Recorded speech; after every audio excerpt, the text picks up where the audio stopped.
Sud Radio. Samedi et dimanche, 22h minuit. Louis Bénédy, les aventuriers de l'étrange.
Bonsoir et bienvenue dans les aventuriers de l'étrange. Ce soir, nous allons plonger dans une science qui a plusieurs millénaires d'existence. Je vous emmène en Chine à la découverte du Qi. Le Qi serait une énergie présente en toute chose et qui serait à l'origine de toute chose.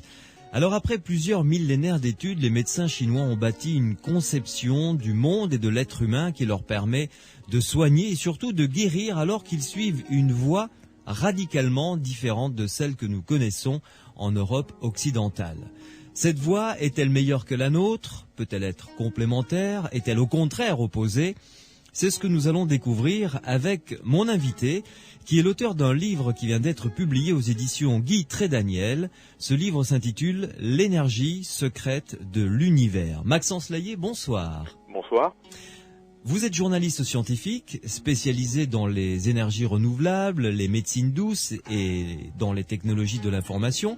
Première question que j'ai envie de vous poser, c'est comment allez-vous ? Plutôt bien, en état d'équilibre, ou d'harmonie en tout cas. Ce qui veut dire que vous mettez en pratique ce que vous avez appris lors de votre enquête pour écrire ce livre ? J'essaye en tout cas. L'idée de la santé du côté de la philosophie chinoise ou des sciences traditionnelles chinoises, effectivement, c'est celle de l'équilibre. C'est-à-dire que tout est mouvement, donc tout est déséquilibre. La vie n'y échappe pas. Et la santé, c'est une sorte d'état comme ça d'équilibre dans le déséquilibre, comme lorsqu'on fait du vélo ou comme lorsqu'on marche, où on est en quelque sorte balancé en permanence sur la droite, sur la gauche. Mais c'est le fait d'être en mouvement qui permet d'éviter que l'on tombe. Ouais. Vous allez donc nous expliquer toutes les expériences auxquelles vous-même vous vous êtes prêté pour comprendre tout cela, pour écrire ce livre paru donc aux éditions Guy Trédaniel. Ce livre, je rappelle son titre, L'énergie secrète de l'univers. Et vous qui nous écoutez, vous le savez, vous êtes évidemment les bienvenus dans cette émission jusqu'à minuit. Si vous avez utilisé la médecine traditionnelle chinoise, si vous avez utilisé l'acupuncture, si vous avez pratiqué le Qigong ou le Feng Shui, eh bien vous pouvez venir témoigner, nous dire ce que cela vous a apporté, ce que ça vous apporte au quotidien, au niveau de votre santé, au niveau de votre philosophie de vie. Vous avez la possibilité de nous contacter à notre standard avec Morad qui est là pour écouter vos commentaires, vos témoignages, pour que vous puissiez nous rejoindre à l'antenne et puis discuter également avec mon invité, Maxence Laillé. Donc vous pouvez nous appeler dès à présent au 0826 300 300, 0826 300 300, ou alors vous pouvez nous contacter également par le biais du SMS. Vous tapez Sud sur votre portable, vous laissez un espace, vous rédigez votre commentaire, votre question et vous l'envoyez au 71 200. Les aventuriers de l'étrange avec Louis Bénédy sur Sud Radio. Maxence Laillé, j'avoue que j'ai découvert beaucoup de choses en lisant votre livre, votre enquête, qui s'intitule donc L'énergie secrète de l'univers. Et on va commencer, comme vous l'avez fait, tout simplement par le début. C'est qu'est-ce que le Qi ? Parce que c'est la question que vous posez d'entrée pour qu'on puisse après comprendre tout ce développement. Alors, le Qi, c'est quoi et ça vient d'où ?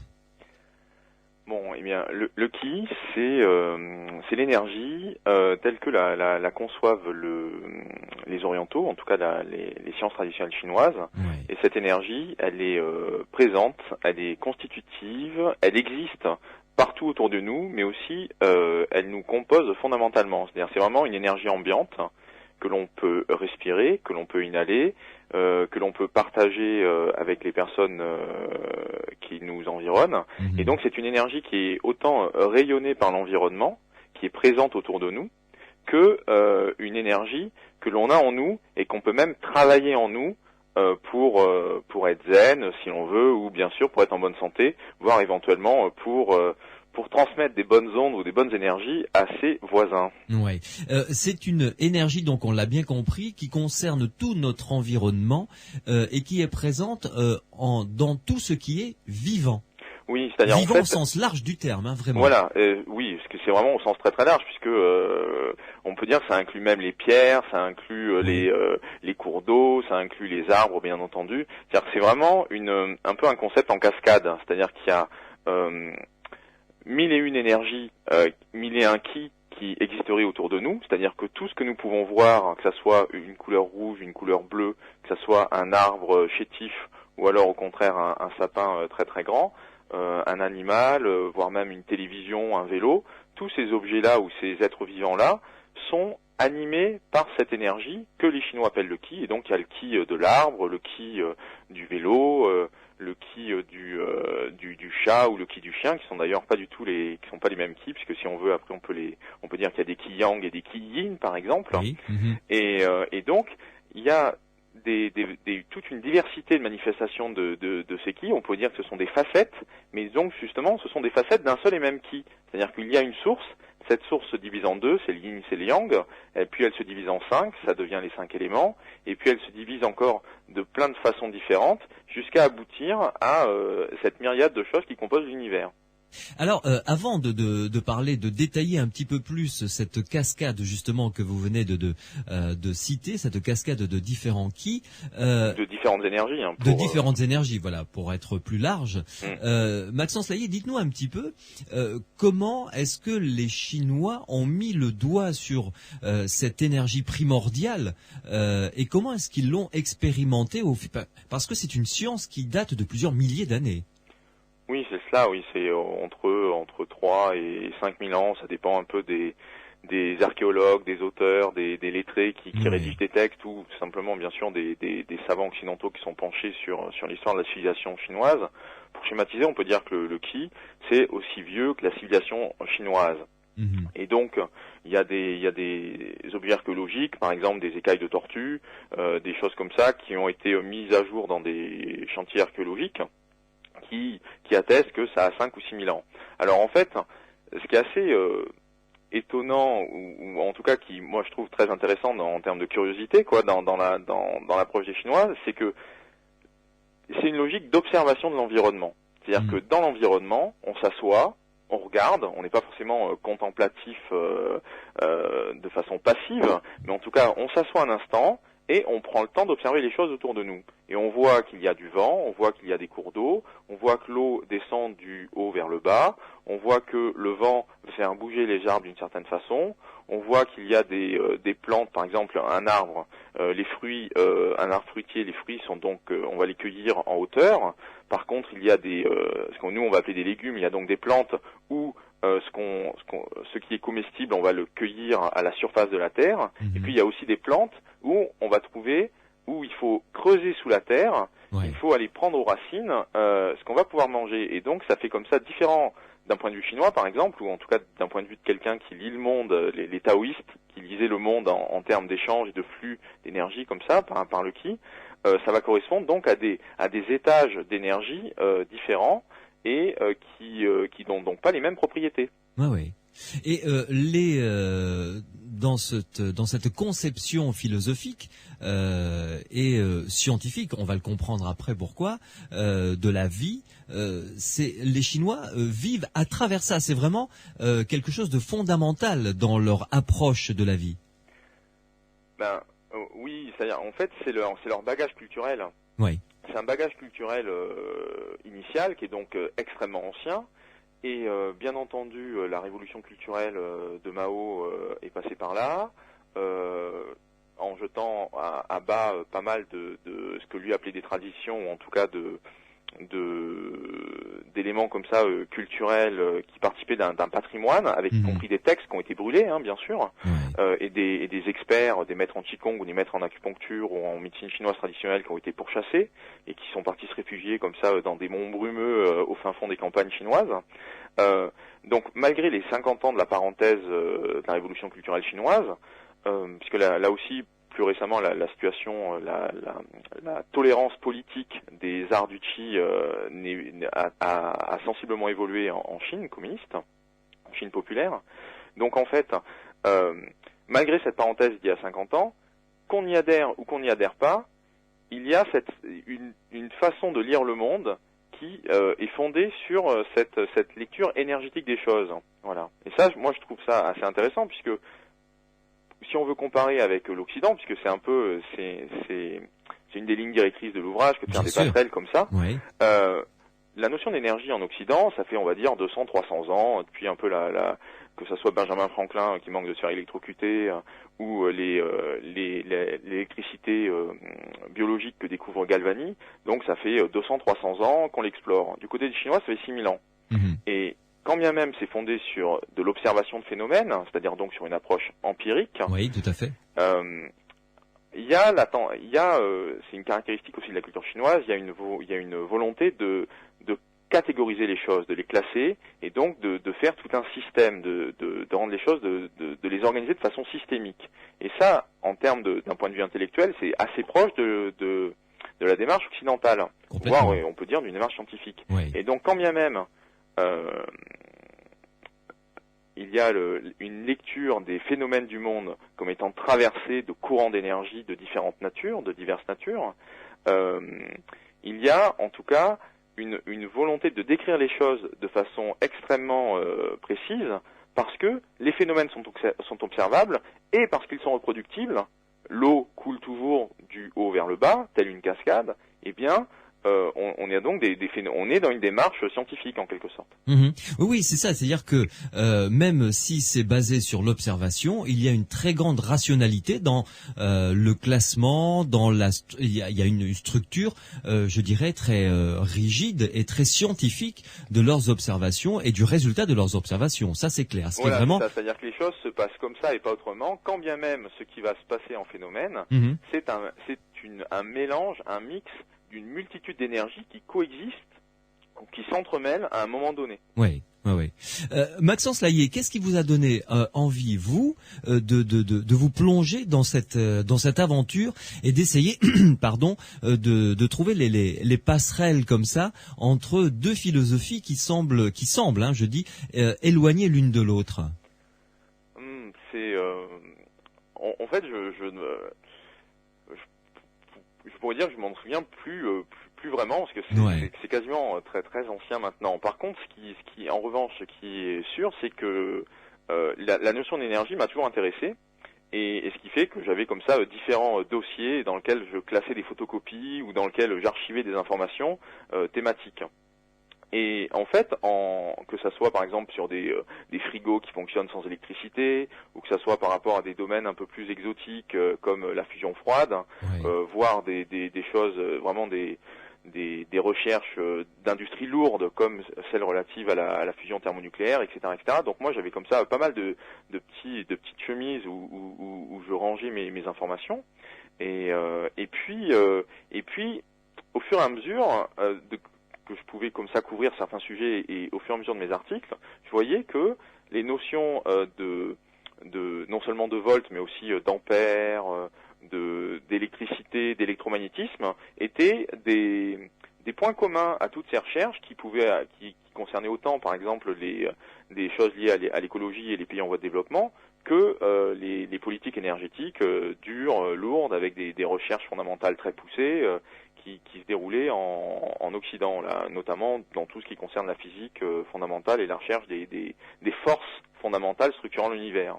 Et à côté de ça, il se trouve que il y a j'ai toujours été un petit peu titillé par ce qu'on peut appeler le paranormal, les sciences un peu ésotériques, non pas forcément par une forme de fascination, mais plutôt par une curiosité intellectuelle, où, à mon sens, ces phénomènes-là, on va bien réussir à les expliquer un jour.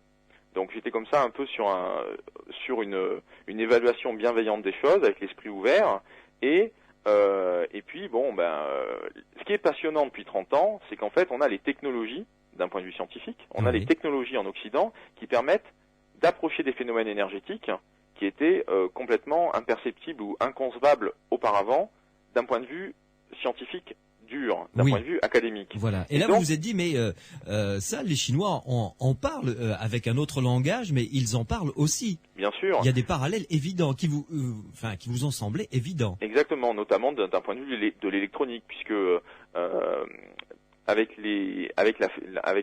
on pourra en parler sans doute un petit peu plus loin dans l'émission, mais avec le développement, par exemple, des micro-ordinateurs. Bon, comment ça marche un ordinateur? C'est de l'information qui circule à l'intérieur, qui est traitée par un processeur et qui s'affiche via un écran. Mais cette information, dans sa nature même, ces flux d'informations qui sont traités par l'ordinateur, ça correspond en fait à des minuscules influx électriques. Oui, tout à fait, oui. Et donc ces échanges d'énergie qui sont infimes, avec donc les ordinateurs qui pesaient 2 tonnes il y a 50 ans, qui sont devenus micro-ordinateurs dans les années 70-80, et puis qui continuent à se miniaturiser aujourd'hui, on est avec des quantités d'énergie qui circulent à l'intérieur des ordinateurs de plus en plus réduites, ce qui permet d'aller de plus en plus vite, ce qui explique la montée en puissance des machines informatiques, des ordinateurs depuis 20 ans. Donc cette miniaturisation des composants électroniques s'accompagne en quelque sorte d'une plongée dans l'infiniment petit, y compris dans l'énergie. Et donc, ça implique des appareils, quantité d'appareils et d'outils qui permettent de mesurer des quantités d'énergie infimes, et, c'est ce que j'ai découvert via mon enquête, qui rejoignent des recherches qui ont été faites sur les traditions chinoises, que ce soit l'acupuncture ou le qigong, et qui sont sur des ordres de grandeur d'énergie équivalents. Ouais.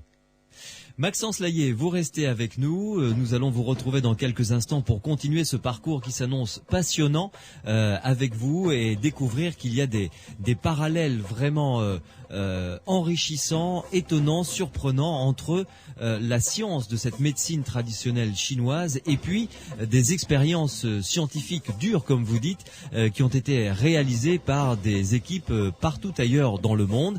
Si vous voulez témoigner, réagir à cette émission, n'hésitez pas. Maxence Layet est en notre compagnie jusqu'à minuit. Vous allez pouvoir lui poser des questions. Si vous avez, par exemple, utilisé l'acupuncture, le feng shui, le qigong, comme il l'a cité il y a quelques instants, votre témoignage nous intéresse. Venez nous faire part de votre expérience. 0826 300 300 ou encore vous pouvez nous contacter par le biais du SMS en tapant Sud sur votre portable, en laissant un espace et ensuite en rédigeant votre question et votre commentaire et l'envoyant au 71 200.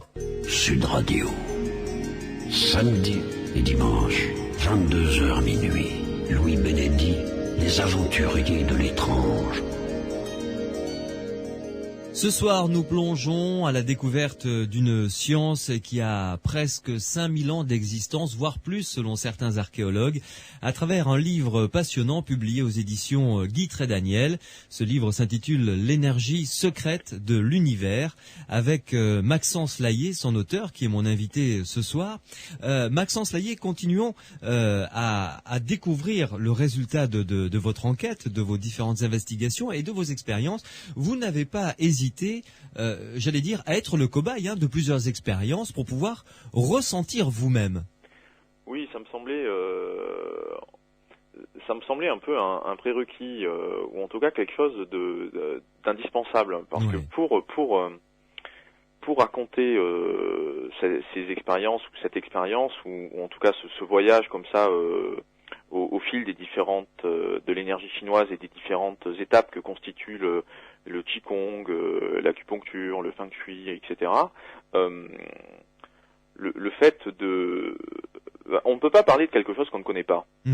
Et donc, par exemple, pour aborder l'acupuncture, et en racontant, par exemple, comment ça se passe, comment on va piquer, parce qu'il y a une douzaine de façons différentes de piquer une aiguille sur un point de la peau.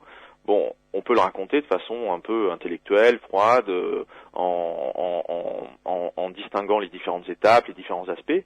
Mais ce qu'il y a de sûr, c'est que dire, mettons, aux lecteurs ou aux personnes qui s'intéressent à la question, oui, allez-y, faites-le, il y a pas de danger et tout ça, et y aller vraiment en vivant l'expérience.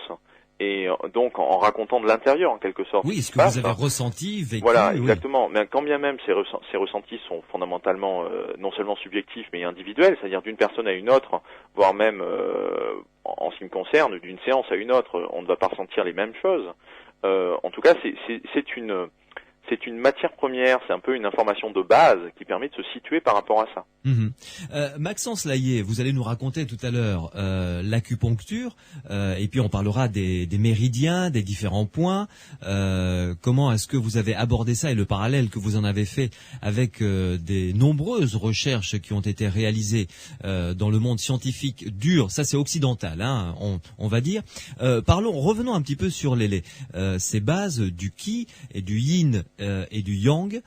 Par exemple, dans la nourriture, selon les Chinois, il y a des nourritures Yin, des nourritures Yang, et c'est pas aussi simple que ça. Il n'y a pas que du Yin, que du Yang. Il y a une nourriture qui peut être Yin par rapport à l'autre et Yang par rapport à l'autre. C'est ça, c'est beaucoup plus subtil en fait, hein. Oui, c'est ça. Alors, c'est vrai que c'est la solution de facilité, c'est de faire 2 colonnes et de dire tel aliment il est Yin, tel aliment il est Yang. Et c'est pas ça en fait. On peut faire comme ça 55 pages avec 2 belles colonnes qu'on apprend par cœur et voilà. Bon, ce qui est intéressant, enfin à mon sens en tout cas, ce que moi j'ai mis un petit peu de temps à comprendre quand même, puisque il faut quand même digérer les choses, c'est le cas de le dire. Le truc c'était de qu'est-ce qui va faire qu'un aliment va être Yin ou qu'un aliment va être Yang. Bon ben en fait c'est très simple. Comme le Yin c'est l'immobilisme et le Yang c'est le mouvement, donc en fait ce qui est le plus proche du soleil ou ce qui est le plus haut dans le ciel va être Yang et ce qui est le plus bas dans la terre, donc y compris sous terre, va être Yin. Donc ça fait en quelque sorte comme ça deux clés de tri qui permettent d'identifier ou en tout cas de catégoriser un petit peu les aliments. Ce qui fait que un bœuf par exemple, la viande en général c'est Yang. C'est-à-dire masculin, actif masculin. C'est ça. Hein? Oui, oui, tout à fait. C'est de la viande en fait, parce que c'est un animal ça bouge plus qu'un arbre, donc l'arbre va être Yin et la plante va être Yang. Bon, les plantes vont être Yin et les animaux vont être Yang. Voilà.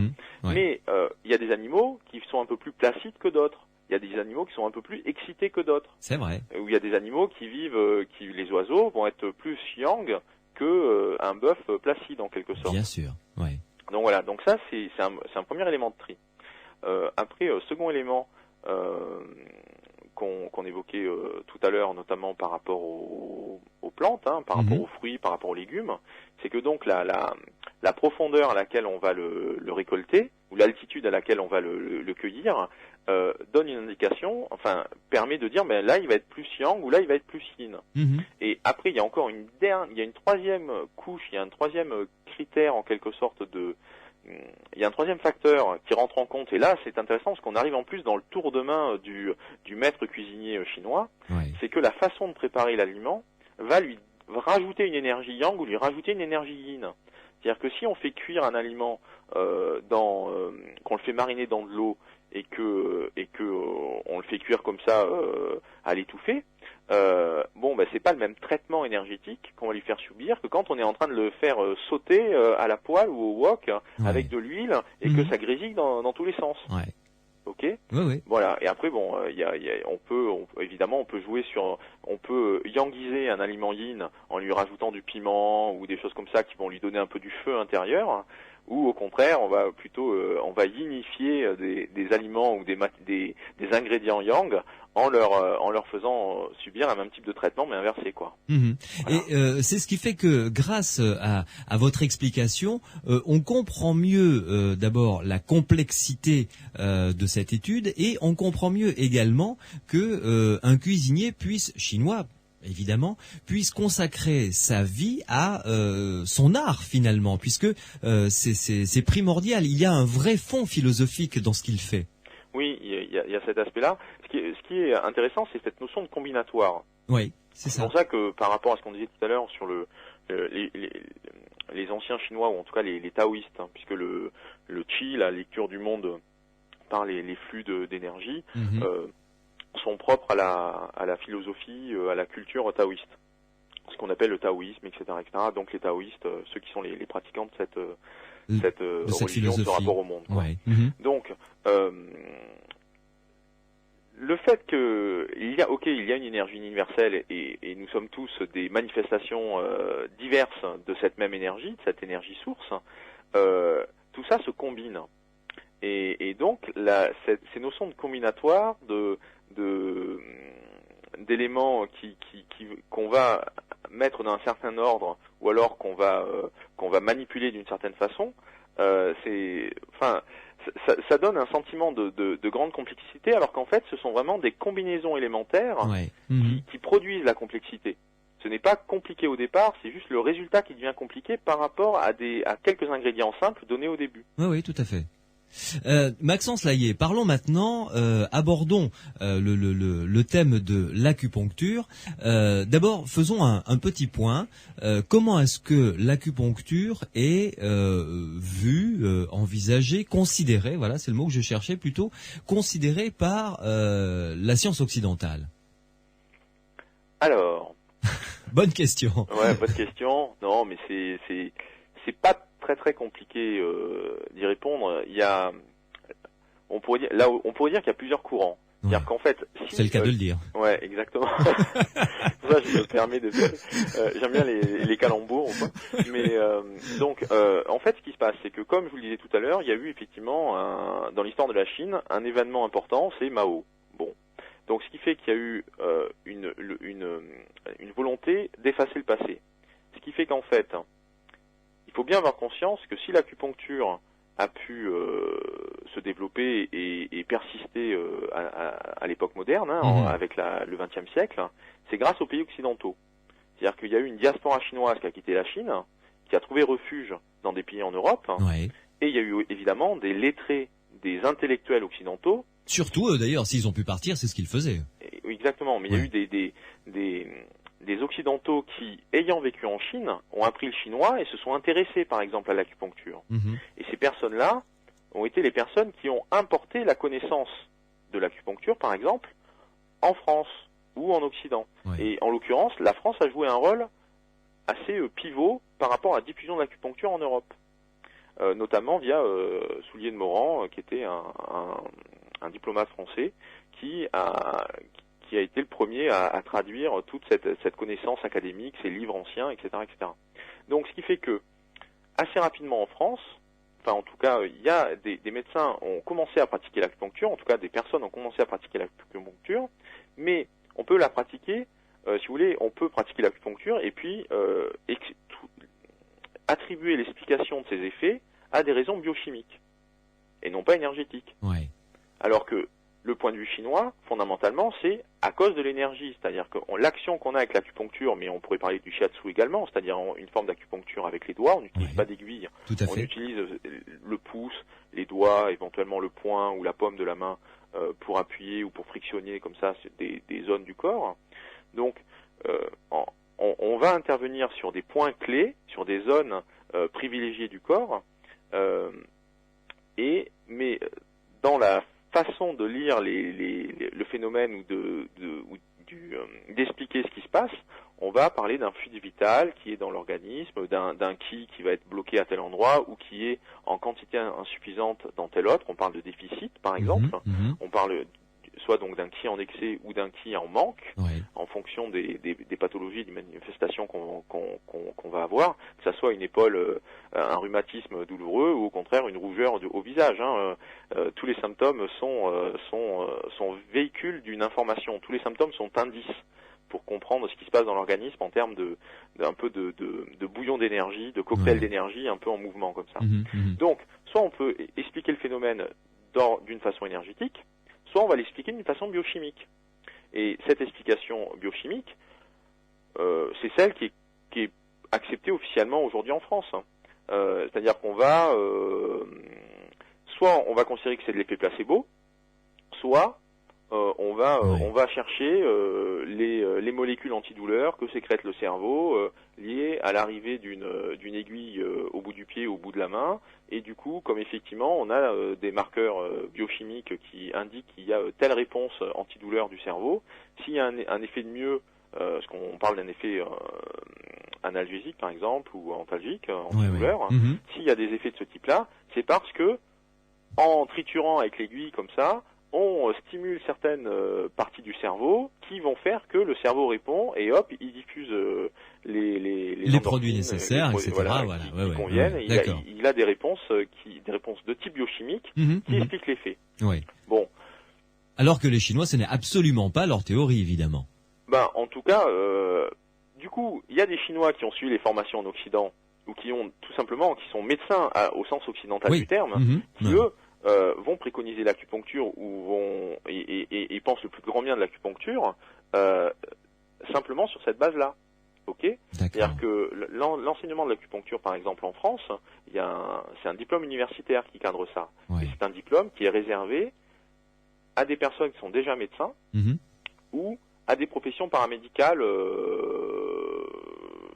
de haut niveau, quoi. C'est-à-dire qu'il faut pas, c'est les kinés, les infirmières, c'est depuis peu et c'est pas forcément dans toutes les facs qui peuvent suivre une partie du cursus. Ah oui, d'accord. Donc, faut vraiment avoir du gros bagage, quoi. C'est ça, ouais. Ben, au départ, bon, ça s'est ouvert depuis quelques années, mais sinon au départ, c'était réservé à des personnes médecins. Oui.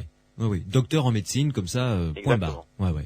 Et d'ailleurs, mais si vous voulez, l'un n'empêche pas l'autre, c'est-à-dire qu'on a d'un côté une reconnaissance de l'effet de l'acupuncture, alors après cette reconnaissance de l'effet, on va l'attribuer à des motifs biochimiques, ou alors, et bien entendu, on va l'attribuer à des motifs psychosomatiques. Et puis il y a des recherches depuis une 50aine d'années qui montrerait qu'il y a des choses qui se passent d'un point de vue électromagnétique. Voilà, beaucoup plus intéressantes, effectivement, et qui ouvrent un champ de recherche beaucoup plus large et beaucoup plus profond. Mais qui ont été entamés par ailleurs par un médecin français. Maxence Layet, une pause et on se retrouve. Vous allez nous raconter votre expérience d'acupuncture, ce que vous avez ressenti, comment vous l'avez vécu, et ensuite vous nous parlerez de la conception du corps humain selon justement cette médecine traditionnelle chinoise. À tout de suite. À tout de suite. Les aventuriers de l'étrange. L'énergie secrète de l'univers, c'est le titre du livre de Maxence Layet, journaliste scientifique, qui est mon invité ce soir. Et avec lui, nous partons à la découverte de cette énergie que les Chinois connaissent depuis des millénaires, le Qi, et toutes les applications qui en découlent, évidemment. Et parmi les applications que l'on connaît, forcément, c'est peut-être celle qui est la plus populaire en Occident, en France du moins, c'est l'acupuncture. Donc, comme beaucoup de choses, vous êtes allé expérimenter, Maxence Layet, pour comprendre et bien vous pénétrer de ce qu'est l'acupuncture. Donc, racontez-nous ce que vous avez vécu. Bon, allons-y. Non, mais une séance type d'acupuncture, ça se déroule en deux moments. Une première partie qui est une phase de discussion, de dialogue, où on est assis face à l'acupuncteur qui nous regarde de façon bienveillante, de façon à ce où il nous demande pourquoi on est là, comment ça va, etc., mais qui aussi pose beaucoup de questions sur d'autres sujets qui donneraient l'impression de ne pas être liés du tout, c'est-à-dire comment ça se passe le sommeil, comment se passent les repas, de quoi sont constitués les repas, est-ce qu'il y a du stress actuellement, etc., etc. Donc on a comme ça toute une forme de questionnaire où il y a beaucoup de prises de notes en fonction des réponses qu'on apporte. Une approche très globale et en même temps l'observation du patient est très importante. C'est ça, oui. C'est-à-dire qu'en fait il y a cette partie dialogue, mais en même temps le praticien, l'acupuncteur, nous regarde. Alors là, je vais être obligé d'inviter des trucs, les secrets du métier. Donc il nous regarde et il regarde comment on se tient, il regarde à quoi on ressemble au sens quelle est l'allure de notre teint, de notre peau, de nos cheveux, éventuellement la couleur de nos yeux, mais aussi la façon comment on parle. Est-ce qu'on a une voix éteinte ou est-ce qu'au contraire on parle d'une voix très forte, puisque toujours pareil, ça correspond à des critères yin ou des critères yang, etc., etc. Et il prend beaucoup de notes là pendant ces 10 minutes, un quart d'heure. Et par rapport à son métier, par rapport aux typologies, aux cases qu'il a dans sa tête, les choses se remplissent. Bon, ok, il a un débit plutôt rapide, ou au contraire, il est d'une timidité maladive. Il me dit qu'il est anxieux, il me dit qu'il fait des insomnies. Enfin, vous voyez, il y a plein de choses comme ça qui apparaissent dans le cadre de la discussion. Quand bien même, on va le voir, parce qu'on a un mal à l'estomac ou qu'on a une partie du dos bloquée, quoi. Et puis donc hop, on bascule en mode piqûre. Donc ça, il faut quand même y aller, quand bien même on n'aime pas les piqûres, ce qui est mon cas bien sûr. Et comme je pense beaucoup de personnes. Ah oui. Donc les piqûres, c'est toujours un petit peu on n'est pas forcément volontaire, mais bon, toujours est-il que là, fallait quand même y aller. Parce que je le répète, moi, j'avais jamais fait d'acupuncture auparavant. Et donc il y a vraiment beaucoup d'appréhension, mais de peur, et de peur qui est avant tout psychologique, puisqu'elle n'est fondée sur rien, puisqu'on n'a absolument pas eu c'est plus une peur de l'inconnu qu'une peur de la piqûre en tant que telle, vous voyez. Donc on y va, on se retrouve donc en caleçon, on s'allonge, et là il arrive, donc on est plutôt allongé sur une table de massage à peu près, en fonction de l'endroit où ça se trouve. Peut y avoir différentes pièces dans lesquelles il y a un patient par pièce. Comme ça permet pour l'acupuncteur de pratiquer plusieurs personnes à la fois, de façon différente. Parce que là, une séance dure à peu près 1 heure. Donc il y a un quart d'heure de discussion. Ensuite, il y a à peu près 5-10 minutes de placement d'aiguille. Et après, pendant une demi-heure, on laisse reposer. C'est-à-dire qu'on reste comme ça, couché sur son matelas, avec les aiguilles, des aiguilles qui dépassent du poignet, du bras, du coude, de la main, front, des pieds. On n'en a pas forcément. Moi, par exemple, j'avais une dizaine d'aiguilles, pas plus. J'en avais 4 qui étaient à la hauteur des pieds, 4 qui étaient à la hauteur des avant-bras, et j'en avais 2 qui étaient du côté des mollets. À chaque fois, je raisonne en paire, puisque les aiguilles étaient placées de façon symétrique. Il y en avait 2 à un endroit de la cheville d'un certain côté, et au même endroit de l'autre côté, sur l'autre jambe, également à côté de la cheville. Donc c'est pour ça qu'on se retrouve. Donc j'avais juste 5 aiguilles de chaque côté, quoi, qui étaient posées. Et puis donc on reste comme ça, et là, on peut compter les étoiles, on peut attendre un petit peu, on peut repenser à sa journée, on peut faire pas mal de trucs. Donc moi, même si c'est assez difficile de dompter sa pensée, l'idée, ce que j'ai cherché, c'était à écouter mes sensations. Puisque ce qui était particulier lors de ma séance, c'est qu'il y avait des endroits où ça piquait sérieusement, et d'autres, alors qu'il piquait exactement au même endroit, mais du côté opposé, où c'est comme s'il ne s'était rien passé. C'est-à-dire que ça faisait encore moins mal que si quelqu'un m'avait pincé le dessus de la peau. Et encore, vraiment, aucune sensation. Et c'est donc, est-ce que la douleur allait continuer? Est-ce qu'elle n'allait pas continuer? Est-ce qu'elle allait se propager? Enfin voilà. Donc c'était intéressant d'écouter ça attentivement. Et puis donc il y a des choses intéressantes qui sont passées. J'avais par exemple une aiguille sur l'avant-bras d'un certain côté, et en l'occurrence là, plus ça allait, plus j'avais le bras qui avait des fourmis, alors que il était posé sur mon torse, quoi. Il n'y avait aucune raison qu'il y ait des fourmillements comme ça qui apparaissent au niveau de l'avant-bras, et pourtant c'était le cas. Donc comme ça, il y a eu 2-3 manifestations assez marrantes, en tout cas dont on se rappelle avec le sourire, qui sont produites pendant la séance. Mais encore une fois, c'était lié à un état, à un instant T. Bizarrement, la veille ou l'avant-veille, j'avais fait une insomnie, donc vraiment ça me travaillait cette affaire d'aller me faire piquer, je pense. Et puis voilà. Et puis à la fin, donc pendant ces 30 minutes de repos, l'acupuncteur, eh bien, il peut aller traiter d'autres personnes. Et alors, il revient 2 ou 3 fois dans l'intervalle pour vérifier si tout va bien. Et puis au bout d'1 heure, il arrive et on enlève les aiguilles qui ont donc contribué à rééquilibrer les flux d'énergie dans le corps. Voilà. Parce que l'idée c'est ça, c'est Voilà. que on a donc de l'énergie dans l'organisme. Cette énergie elle circule, c'est le chi ou c'est le chi du corps en tout cas. Le chi c'est la prononciation à la chinoise du mot ki. D'accord. Ouais. Et donc tous nos petits mots du quotidien, que ça soit des maux de tête, que ça soit autre chose, des problèmes de digestion par exemple, tous ces petits mots du quotidien correspondent soit à de l'énergie qui se retrouve à être bloquée à certains endroits, donc par exemple on utilise le terme de congestion, soit des problèmes d'énergie qui sont insuffisantes, mais tout ça est lié, puisque s'il y a congestion à un endroit, dans le cycle comme ça de l'énergie dans l'organisme, ça veut dire que dans les étapes qui suivent, eh ben, il n'y a plus assez d'énergie. Oui. Donc on est en manque. Et c'est comme ça que si on ne corrige pas le déséquilibre pour le ramener vers les chemins de l'équilibre, puisque ce qui est considéré comme l'équilibre, c'est un flux discontinu sans problème et un mouvement, tout le temps en mouvement, c'est ça. Voilà, tout le temps en mouvement, ouais. Une circulation fluide. Donc dès qu'il y a un petit goulot d'étranglement à un endroit ou quelque chose qui répond pas très très bien, bon ben hop, ce sont des indices de déséquilibre qui vont s'aggraver si on n'y fait rien. Alors, il ne pique pas n'importe où, cet acupuncteur, bien entendu. Il pique sur des points précis. Oh oui. Dans la littérature chinoise, enfin celle qui cadre la connaissance de l'acupuncture, il y a à peu près 800 points, il y en a 762 à peu près. Il y en a entre 700 et 1100 points qui sont référencés sur le corps. Ouais. Puisque l'OMS, si vous voulez, reconnaît officiellement l'acupuncture. L'Organisation mondiale de la santé. Hein, exactement. Ouais. Donc, il y a eu un gros congrès qui s'est passé, qui a fixé quels étaient les points officiels. Et c'est lors de ce congrès-là, qui s'est déroulé à la fin des années 80, ouais. que on a donc dit, voilà, l'acupuncture, c'est 800 points. Mais il y a plus de points que cela.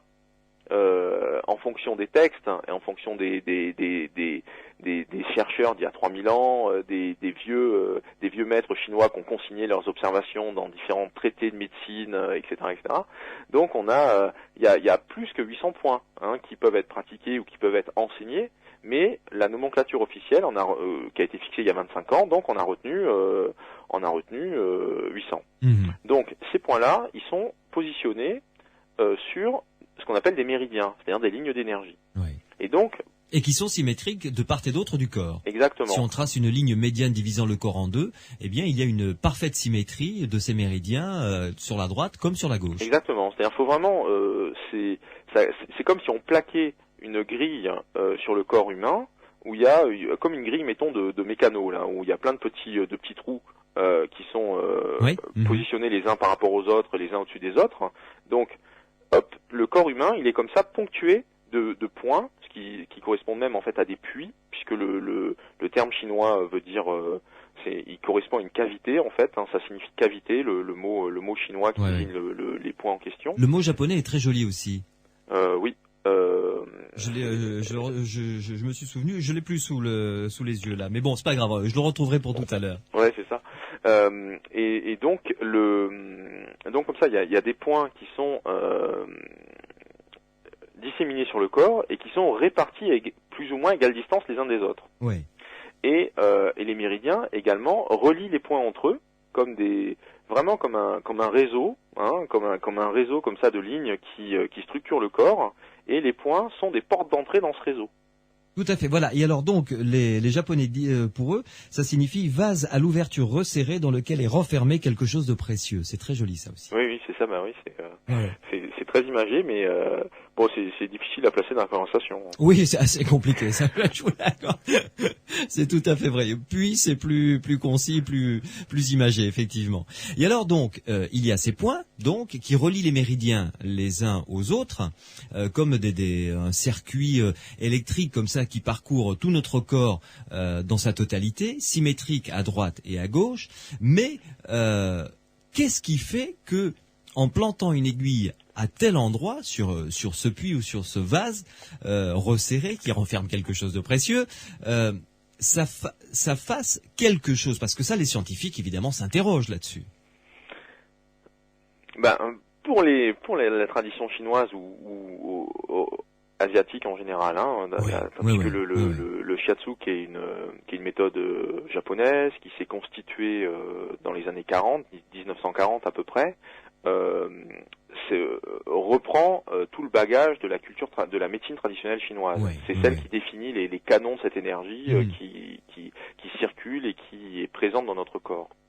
Donc, du point de vue de la tradition chinoise, c'est pas compliqué, c'est du qi, hein, c'est de l'énergie, c'est le qi, c'est l'énergie, qui est donc, c'est comme s'il y avait un bouchon d'énergie à un endroit donné, et le fait d'agir avec l'aiguille, hein, je dis bien agir parce qu'on pique avec l'aiguille, mais on peut une fois qu'elle est piquée, on peut tourner dans le sens des aiguilles d'une montre, très légèrement bien sûr, hein. Ouais, On peut tourner dans le sens inverse des aiguilles d'une montre, on peut tapoter dessus légèrement, on peut bouger de droite à gauche, de haut en bas, il y a plein de... On peut légèrement la soulever pour la relâcher, ce qui fait que pour faire, mettons, un effet de valve, vous voyez, en quelque sorte. Donc il y a des quantités de techniques qui mettent évidemment plusieurs années à être parfaitement maîtrisées, il y a des quantités de techniques de manipulation de l'aiguille qui sont à la disposition de l'acupuncteur. Pour susciter l'effet voulu. Oui, réactiver la circulation fluide. Oui. Voilà, soit pour stimuler, soit au contraire pour apaiser. Ouais. Voilà. Et alors donc, les scientifiques occidentaux ne se contentent pas de ce genre d'explications, évidemment. Voilà. Eh oui, sinon ce serait trop simple, je serais tenté de dire. Donc, c'est surtout que c'est invérifiable. Ah oui, complètement. Alors, quelles sont les pistes les recherches sur lesquelles vous vous êtes penché également? Alors, les histoires de méridiens, pendant assez longtemps, de la même façon qu'on a un système nerveux avec donc des fibres nerveuses, ou qu'on a un système de circulation sanguine avec des veines et puis des ramifications comme ça qui diffusent le sang dans l'organisme. Donc on a cherché à voir les méridiens. Mais les méridiens n'existent pas en fait en tant que tels. Il y a eu donc des dissections d'organismes. Il y a eu des micro-dissections, donc on essayait avec un zoom de voir un peu dans le détail s'il n'y avait pas quand même des mini-canaux qui existaient dans l'organisme et qui expliquaient cette circulation d'énergie dans le corps. Et non, matériellement parlant, les méridiens n'existent pas. Ouais.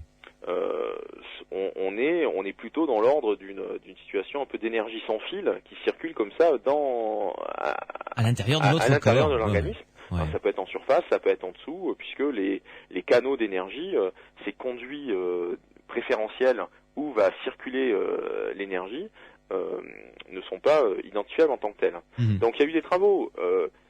Pour moi, ce qui marque le début de la recherche scientifique du point de vue occidental sur les méridiens d'acupuncture, ça se passe dans les années 50, plutôt à la fin des années 50, avec un médecin marseillais qui s'appelle Niboyer, qui est médecin, c'est même un notable, hein, c'est une personnalité importante de la bourgeoisie marseillaise, qui est également acupuncteur. Il s'est penché sur les textes anciens, il pratique l'acupuncture de façon émérite, hein, il fait partie comme ça des pionniers dans la médecine française qui utilise l'acupuncture, et il trouve rien de mieux à faire que de faire sa thèse de docteur ès sciences de médecine là-dessus. Ouais. C'est-à-dire que après avoir pratiqué la médecine, il cadre sa recherche sous forme de thèse. Et donc c'est dans les années 50, là entre 55 et 57, qu'il met au point des appareils qui mesurent la conductivité électrique de la peau. Voilà, et là ça commence à devenir intéressant. Voilà, exactement. Donc et un des appareils qu'il met au point, c'est par exemple l'équivalent c'est une sorte de brosse avec des picots, avec des pointes métalliques, mais les pointes sont très très proches les unes des autres. Ça ressemble un peu à une brosse avec laquelle on peut brosser un chat, si vous voulez. Vous voyez le type de brosse comme ça avec des pointes longues. Donc on plaque la brosse comme ça sur la surface de la peau, et ça permet de mesurer les valeurs de la conductivité électrique de la peau, donc de la résistance si on veut, sur une zone donnée, et donc de repérer pour une zone donnée s'il y a des points qui ont des valeurs extrêmement différentes de l'environnement. C'est-à-dire que ça permet de mesurer une zone de la peau et d'inclure dans cette zone un point ou plusieurs points d'acupuncture. Tout à fait. Et là, donc bingo. de cartographier comme ça l'ensemble de la surface de la peau d'un point de vue conductivité électrique ou valeur électrique. Ouais. Et là, il s'aperçoit que par rapport au millimètre près, c'est-à-dire au millimètre à côté, ça ne fonctionne pas, au millimètre près, les points d'acupuncture présentent des anomalies de conductivité électrique ou de résistance électrique. C'est-à-dire que les valeurs du point d'acupuncture sont 50 et 70% différentes du millimètre de peau qui se trouve à côté. Voilà, de leur environnement tout autour, quoi. De leur environnement immédiat. Et là, c'est quand même très significatif. Ouais, exactement. Donc, c'est une première objectivation, c'est une première mise en évidence d'un phénomène scientifique, d'un phénomène observable et vérifiable à volonté, Oui. qui a été, donc c'est des travaux qui datent de la fin des années 50 et qui n'ont jamais été remis en cause depuis, puisqu'il a été le premier à cartographier comme ça de façon sérieuse et systématique les caractéristiques électriques des points d'acupuncture.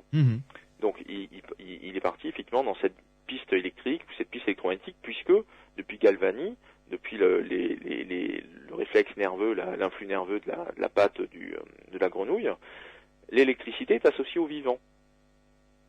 Donc on sait que le corps humain a une activité électrique.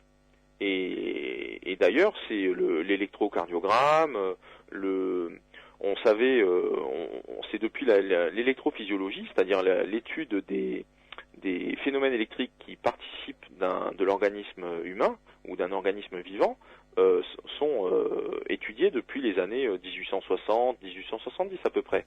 C'est quelque chose qui est très très ancien, qui est plus ancien même que des recherches qui étudient d'autres sujets. Oui, tout à fait. Et donc, il y a d'autres chercheurs qui continuent à explorer cette piste, et on va même jusqu'à découvrir d'autres points d'acupuncture que ceux qui ont été recensés, qui sont recensés par la médecine traditionnelle chinoise. Oui, effectivement. C'est-à-dire que du coup, là, ce qu'a fait Niboyer, c'est il superpose la cartographie des points telle que la pratiquent les acupuncteurs chinois. Voilà. À ces relevés électriques. Voilà ce qu'il a découvert, lui, par son procédé. Ouais. Et ça se superpose, il y a quelque chose qui est corroboré. Intéressant. Ouais. Mais du coup, on peut utiliser le système à l'envers, c'est-à-dire qu'on va mesurer la peau et noter tous les points qui peuvent avoir une anomalie électrique. Ouais. Et du coup, on se retrouve, par exemple, à mettre en évidence des points qui ne sont pas référencés par les Chinois. Voilà, c'est ce qu'a fait Voll, qui est un médecin allemand. Un peu plus tard bien sûr, vers les années 70 à peu près, les années 1970. Oui. Donc lui, évidemment il pratiquait l'acupuncture, il connaissait ça, et puis il voyait des personnes qui venaient le voir avec des différentes pathologies. Ils souffraient d'allergies par exemple, ils avaient du stress. Enfin, il y avait en tout cas des pathologies très très particulières qui n'étaient pas historiquement documentées par les textes chinois. C'était des maladies de civilisation en quelque sorte auxquelles lui il était confronté en Allemagne. Et alors, à force d'avoir des patients et aussi sûrement par une forme de curiosité et d'intuition comme ça, il a commencé à mesurer des points en dehors des lignes habituelles conseillées par les Chinois. Et là, il a commencé à voir que, comme il faisait ses relevés systématiquement lui aussi, à force de cas et de documentation sur ces cas, il s'est rendu compte que tel profil de personnes qui venaient le voir pour telle famille de problèmes, eh bien, ils avaient plutôt des valeurs électriques qui étaient anormales sur tel point ou tel point. Quand bien même ces points-là n'étaient pas référencés ou catalogués par les Chinois. Et donc il a créé comme ça ses propres méridiens à lui. Et qui complètent la cartographie, l'acupuncture officielle. Oui, tout à fait. Bon, mais de la même façon, ce n'est pas tout à fait la même chose, mais c'est quand même une démarche proche, moi j'estime. Tout ce qui est acupuncture de l'oreille, l'auriculothérapie. Oui. De Nogier, qui était sur Lyon.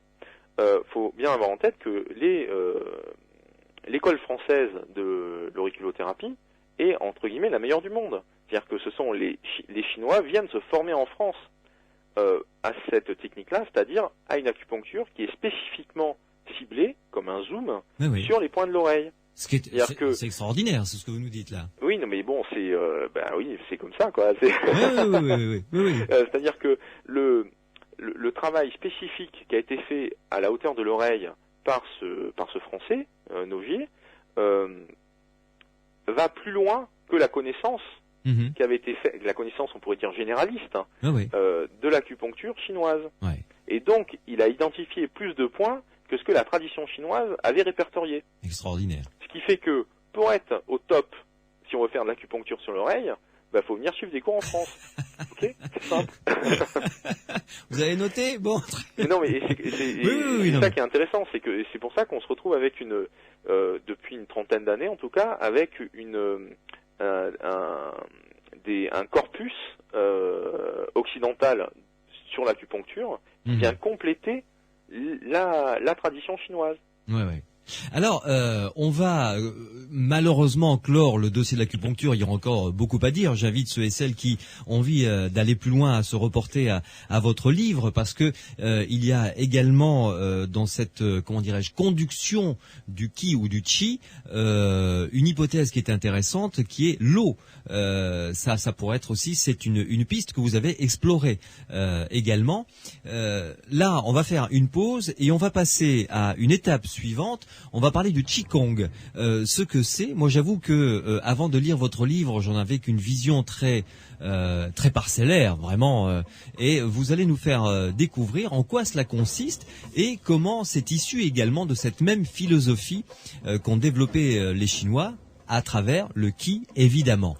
Juste pour moi, le temps de vous dire qu'il y a plusieurs SMS qui viennent d'arriver au 71 200, que si vous voulez continuer, vous qui nous écoutez, à envoyer des questions et à nous faire passer des commentaires, vous pouvez le faire. Vous tapez Sud sur votre portable, vous laissez un espace, vous rédigez votre question et vous l'envoyez au 71 200. Je vais les poser dans quelques instants à mon invité Maxence Laillé, où vous pouvez également nous faire part de votre expérience si vous pratiquez le Qigong, par exemple, puisqu'on va en parler dans quelques instants. Vous pouvez nous appeler au 0826 300 300 pour intervenir dans cette émission. 0826 300 300. Samedi et dimanche, 22h minuit. Louis Benedi, les aventuriers de l'étrange. Avec mon invité Maxence Laillé, qui est journaliste scientifique et qui vient de publier un bouquin extrêmement intéressant, un livre qui a pour titre L'énergie secrète de l'univers. Et il y a des auditeurs qui viennent d'appeler au standard pour me demander de rappeler le nom de l'éditeur. Excusez-moi, j'avais oublié de le dire tout à l'heure. Effectivement, c'est aux éditions Guy Trédaniel. Voilà, aux éditions Guy Trédaniel, le titre du livre, L'énergie secrète de l'univers. Maxence Laillé, un SMS est arrivé au 71 200 et qui pose la question suivante. Ça va être une excellente introduction au chapitre que l'on va découvrir avec vous, le qui et la pensée. Ce SMS dit, peut-on, comme dans le cas de la télékinésie, contrôler l'énergie, le qui par la pensée? Oui. Voilà une question qu'elle est bonne, effectivement. Oui, la réponse, la réponse, elle est simple, c'est oui. C'est en tout cas ce que transmettent et enseignent les maîtres en Qigong. Et ben voilà, justement, il y a un autre SMS qui vient d'arriver. La pensée peut-elle agir sur l'énergie? Votre réponse est incontestablement oui. Oui, c'est-à-dire, en fait, je vais essayer d'aborder la question des relations entre la pensée et l'énergie juste en faisant très vite, pendant 5 minutes, en étant synthétique. Donc il y a trois notions. Il y a la pensée, c'est comme on l'utilise au quotidien, au jour le jour. Donc voilà, la pensée, ok, on est en train de penser sur des choses, d'accord.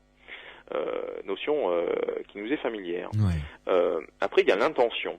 L'intention, c'est une forme de concentration de la pensée dans une direction donnée. Donc l'intention, elle est centrale, et en fait, ce n'est pas la pensée, c'est l'intention qui peut contrôler l'énergie, ou en tout cas qui va orienter le sens de l'énergie. C'est tout le sens et tout le vécu, toute la pratique, tous les exercices que vont faire les maîtres en Qigong, enfin que font eux-mêmes et que font faire les maîtres en Qigong à leurs élèves. Donc la notion d'intention, que je distingue de la pensée, elle est fondamentale par rapport à cette histoire. Est-ce que la pensée peut influencer l'énergie? En tout cas, l'énergie personnelle, bien sûr. Mais et là encore, on n'est pas forcément très éloigné des histoires de psychosomatique ou de malades imaginaires, etc., etc. Donc, il y a l'intention. Et donc, après, il y a un troisième aspect, c'est les émotions. Ce sont les émotions. C'est-à-dire, c'est des bouffées de pensée, des choses qu'on va ressentir à l'intérieur de soi et qui vont provoquer des états physiologiques. Et c'est un point très important, notamment essentiellement en médecine chinoise, puisque juste pour clore peut-être ce qu'on pouvait évoquer précédemment sur la santé et l'acupuncture. Pour la médecine traditionnelle chinoise, 80% de nos maladies, de nos symptômes, sont d'origine mentale. Il y a une mauvaise gestion de nos émotions. Ouais. C'est-à-dire qu'évidemment, on peut se faire piquer par un insecte venimeux, évidemment, on peut se prendre un éboulis sur la figure ou un arbre, et donc ça, c'est un accident, donc on n'est pas bien. Évidemment, on peut avoir comme ça des phénomènes extérieurs, puisque tout ça, que ça soit même un venin ou un accident de voiture, ce sont des énergies extérieures avec lesquelles il y a une collision, avec lesquelles on rentre qu'on vient percuter.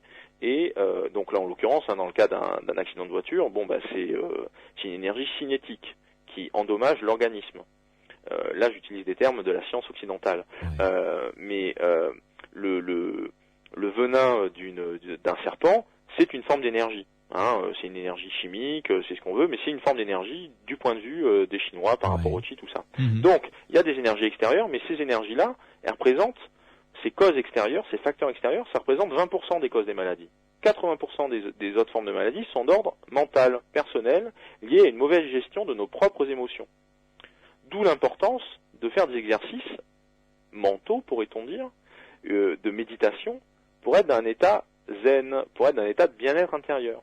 Et le Qigong correspond à cette classe d'exercices, à cette classe de discipline personnelle, qui permet comme ça, en domptant sa pensée, en orientant ou en faisant des exercices qui vont comme ça apaiser la pensée, du coup, on est en meilleure santé. Voilà. Oui, c'est ça. Le Qigong, ça n'est pas uniquement cette sorte de gymnastique que l'on peut pratiquer. Oui, c'est vrai. Ça va bien au-delà, évidemment. À la louche, comme ça, abusivement, on peut se dire, le Qigong, c'est une forme de yoga chinois. Oui, on peut le dire comme ça, et c'est pas faux non plus, puisque dans le yoga, il y a aussi l'énergie universelle qui s'appelle le prana, qu'on respire, etc., etc. Mais ce qui est intéressant dans le Qigong, c'est que donc il y a le côté, on fait des mouvements au ralenti, mais là, quelle est la différence entre le Qigong et le Tai Chi? Dans ce cas-là, il n'y en a pas beaucoup. Ce qu'il y a en plus, c'est qu'il y a effectivement des respirations. Il y a aussi en plus des visualisations, c'est-à-dire qu'on va visualiser le fait d'avoir une douche dorée qui vient nous pénétrer, une douche dorée un peu comme des paillettes d'or, si vous voulez, qui viennent comme ça nous pleuvoir sur nous, tomber en neige comme ça sur nous. On peut visualiser ça, on peut visualiser bien entendu une sphère qui est également de couleur jaune, parce que c'est souvent la bonne énergie, quoi, qu'on va tenir entre nos bras devant nous. On peut visualiser comme ça plein de choses, se fabriquer des sensations mentales qui participent d'une certaine activité de l'organisme qui correspond à un état Qigong. C'est-à-dire que l'état Qigong, parce que les maîtres en Qigong, ça les énerve quand on dit voilà, ok, c'est une gymnastique énergétique. C'est d'abord un état d'esprit avant d'être une gymnastique. Oui, tout à fait. C'est-à-dire, c'est cet état d'esprit-là, on y accède par le biais de l'exercice. Ou des exercices, parce que il y a là aussi pléthore de Qigong. Il y a des boutades comme ça qui circulent, comme quoi il y a plus de Qigong que de jours dans l'année, puisque un Qigong c'est un enchaînement d'exercices, ou c'est une posture, ou c'est comme ça 3-4 choses qui composent l'exercice en lui-même. Je vais utiliser le terme d'exercice plutôt que Qigong en l'occurrence. Oui. Donc on peut faire des exercices en étant debout, on peut faire des exercices en étant couché, on peut faire des exercices en marchant, on peut faire des exercices en étant immobile dans son jardin avec le lever du soleil, on peut faire des exercices quand on est dans un embouteillage, etc., etc. Donc il y a vraiment des quantités de situations et des Qigong adaptés à chaque situation. Voilà. Il y a des Qigong pour les femmes enceintes, il y a des Qigong pour les enfants, il y a des Qigong pour les personnes âgées, où là, en l'occurrence, aurait les dernières études depuis 5-6 ans, des études dont les résultats émergent, commencent à être publiés, attesteraient d'un effet préventif par rapport aux maladies de dégénérescence, aux maladies de la vieillesse, qu'elles soient cardiovasculaires ou neurologiques. Voilà. Ce qui est intéressant finalement. Mais Ah, ça semble pas inutile, ouais, effectivement. Ouais. oui, complètement. Mais dites-moi, il y a dans votre livre, vous, le professeur de Qigong, un des maîtres de Qigong que vous avez rencontré, Bien sûr. qui dit notamment, en se concentrant, on peut allumer une petite ampoule en la touchant du doigt. Oui, mais là, il y a quand même, c'est pas évident d'en rencontrer quand même des personnes qui sont capables de faire ça, hein, non, bien sûr. J'imagine. Non. Non, mais alors donc là, c'est pareil. Tout cela est très structuré, est très organisé, est très systématisé. Donc il y a les Qigong internes qui concernent votre état intérieur, que ça soit votre circulation sanguine ou votre état d'esprit, et les Qigong externes. Ouais. C'est-à-dire qu'au lieu donc de travailler son énergie personnelle à l'intérieur, on va projeter son énergie vers l'extérieur. Ouais. Voilà. Et donc un expert en Qigong qui est capable, il fait pas que la tapoter, hein, il frotte un peu dessus. Ouais. Il y a un peu de manipulation quand même qui correspond à une forme qui est en termes de rituel, par exemple, c'est assez spectaculaire et c'est assez proche des exercices de préparation des experts en arts martiaux, qui font des choses impossibles. Bon, mais c'est parce que ce soit par la respiration ou par d'autres types de techniques, il y a effectivement un travail sur l'énergie intérieure qui en quelque sorte, là c'est des résumés un peu à la louche, hein, que je vous fais. Et cette énergie comme ça, elle va imbiber, elle est extrêmement dense dans l'intégralité de son organisme, donc ce qui fait qu'il est capable de faire des exploits surhumains. On schématise comme ça. Tout à fait. Donc l'exemple que vous preniez du maître Qigong qui est en mesure d'allumer un néon, c'est pareil. Pendant 5 minutes, il va faire des exercices pas possibles, qui sont à la limite d'être épuisants, et puis quand il a le niveau d'énergie suffisant, que l'on peut d'ailleurs mesurer si on mesure le champ d'énergie qui entoure son organisme, ça on pourra peut-être en parler un peu après. Ah bah évidemment, oui. Hein, je pense. Donc, quand il a le niveau d'énergie suffisant, donc que ça soit par exemple une énergie électrostatique, par exemple, là, il approche sa main du néon, et le gaz qui est à l'intérieur du néon, il réagit par rapport au champ d'énergie extérieur. Oui. C'est assez logique. Ah oui, mais encore faut-il réussir à le faire et à le produire, évidemment. Là, c'est ça. Il y a quelques décennies d'exercice. Hein. J'imagine. Le tai chi, qu'est-ce que c'est? Le tai chi, c'est c'est vraiment une forme de gymnastique. Oui. C'est-à-dire la différence entre le tai chi, on est sur des mouvements lents qui visent à développer la souplesse. On est sur le musculo-squelettique, si vous voulez. C'est-à-dire qu'on est dans des exercices qui visent la souplesse et le délié du corps. Et donc, on travaille les tendons, on travaille les muscles, mais on est dans des mouvements lents, on est dans une forme de culture physique douce. Alors que le Qigong, on est sur un travail énergétique. On est sur des exercices qui passent par le corps et qui passent par la pensée via des visualisations particulières, qui passent par le corps via des gestes, via des postures, mais aussi via des respirations particulières, et qui, l'un dans l'autre, en étant combinés, en étant simultanés, favorisent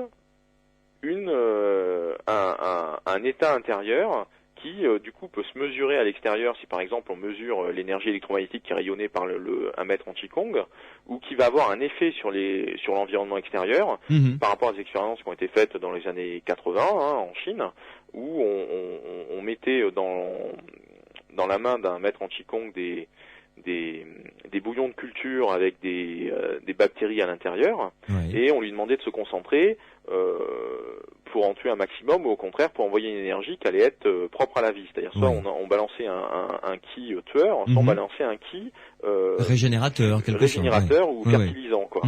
Et donc les tests ont été refaits avec une 50aine d'éprouvettes différentes, etc. Donc vraiment, bien entendu, le maître en Qigong, lui, il sait pas ce qu'il a dans les mains, il fait ce qu'on lui dit. Ça dure 2 minutes, et puis après on analyse pour voir ce que ça donne. Voilà, ils ont fait des analyses, et il y a aussi des rapports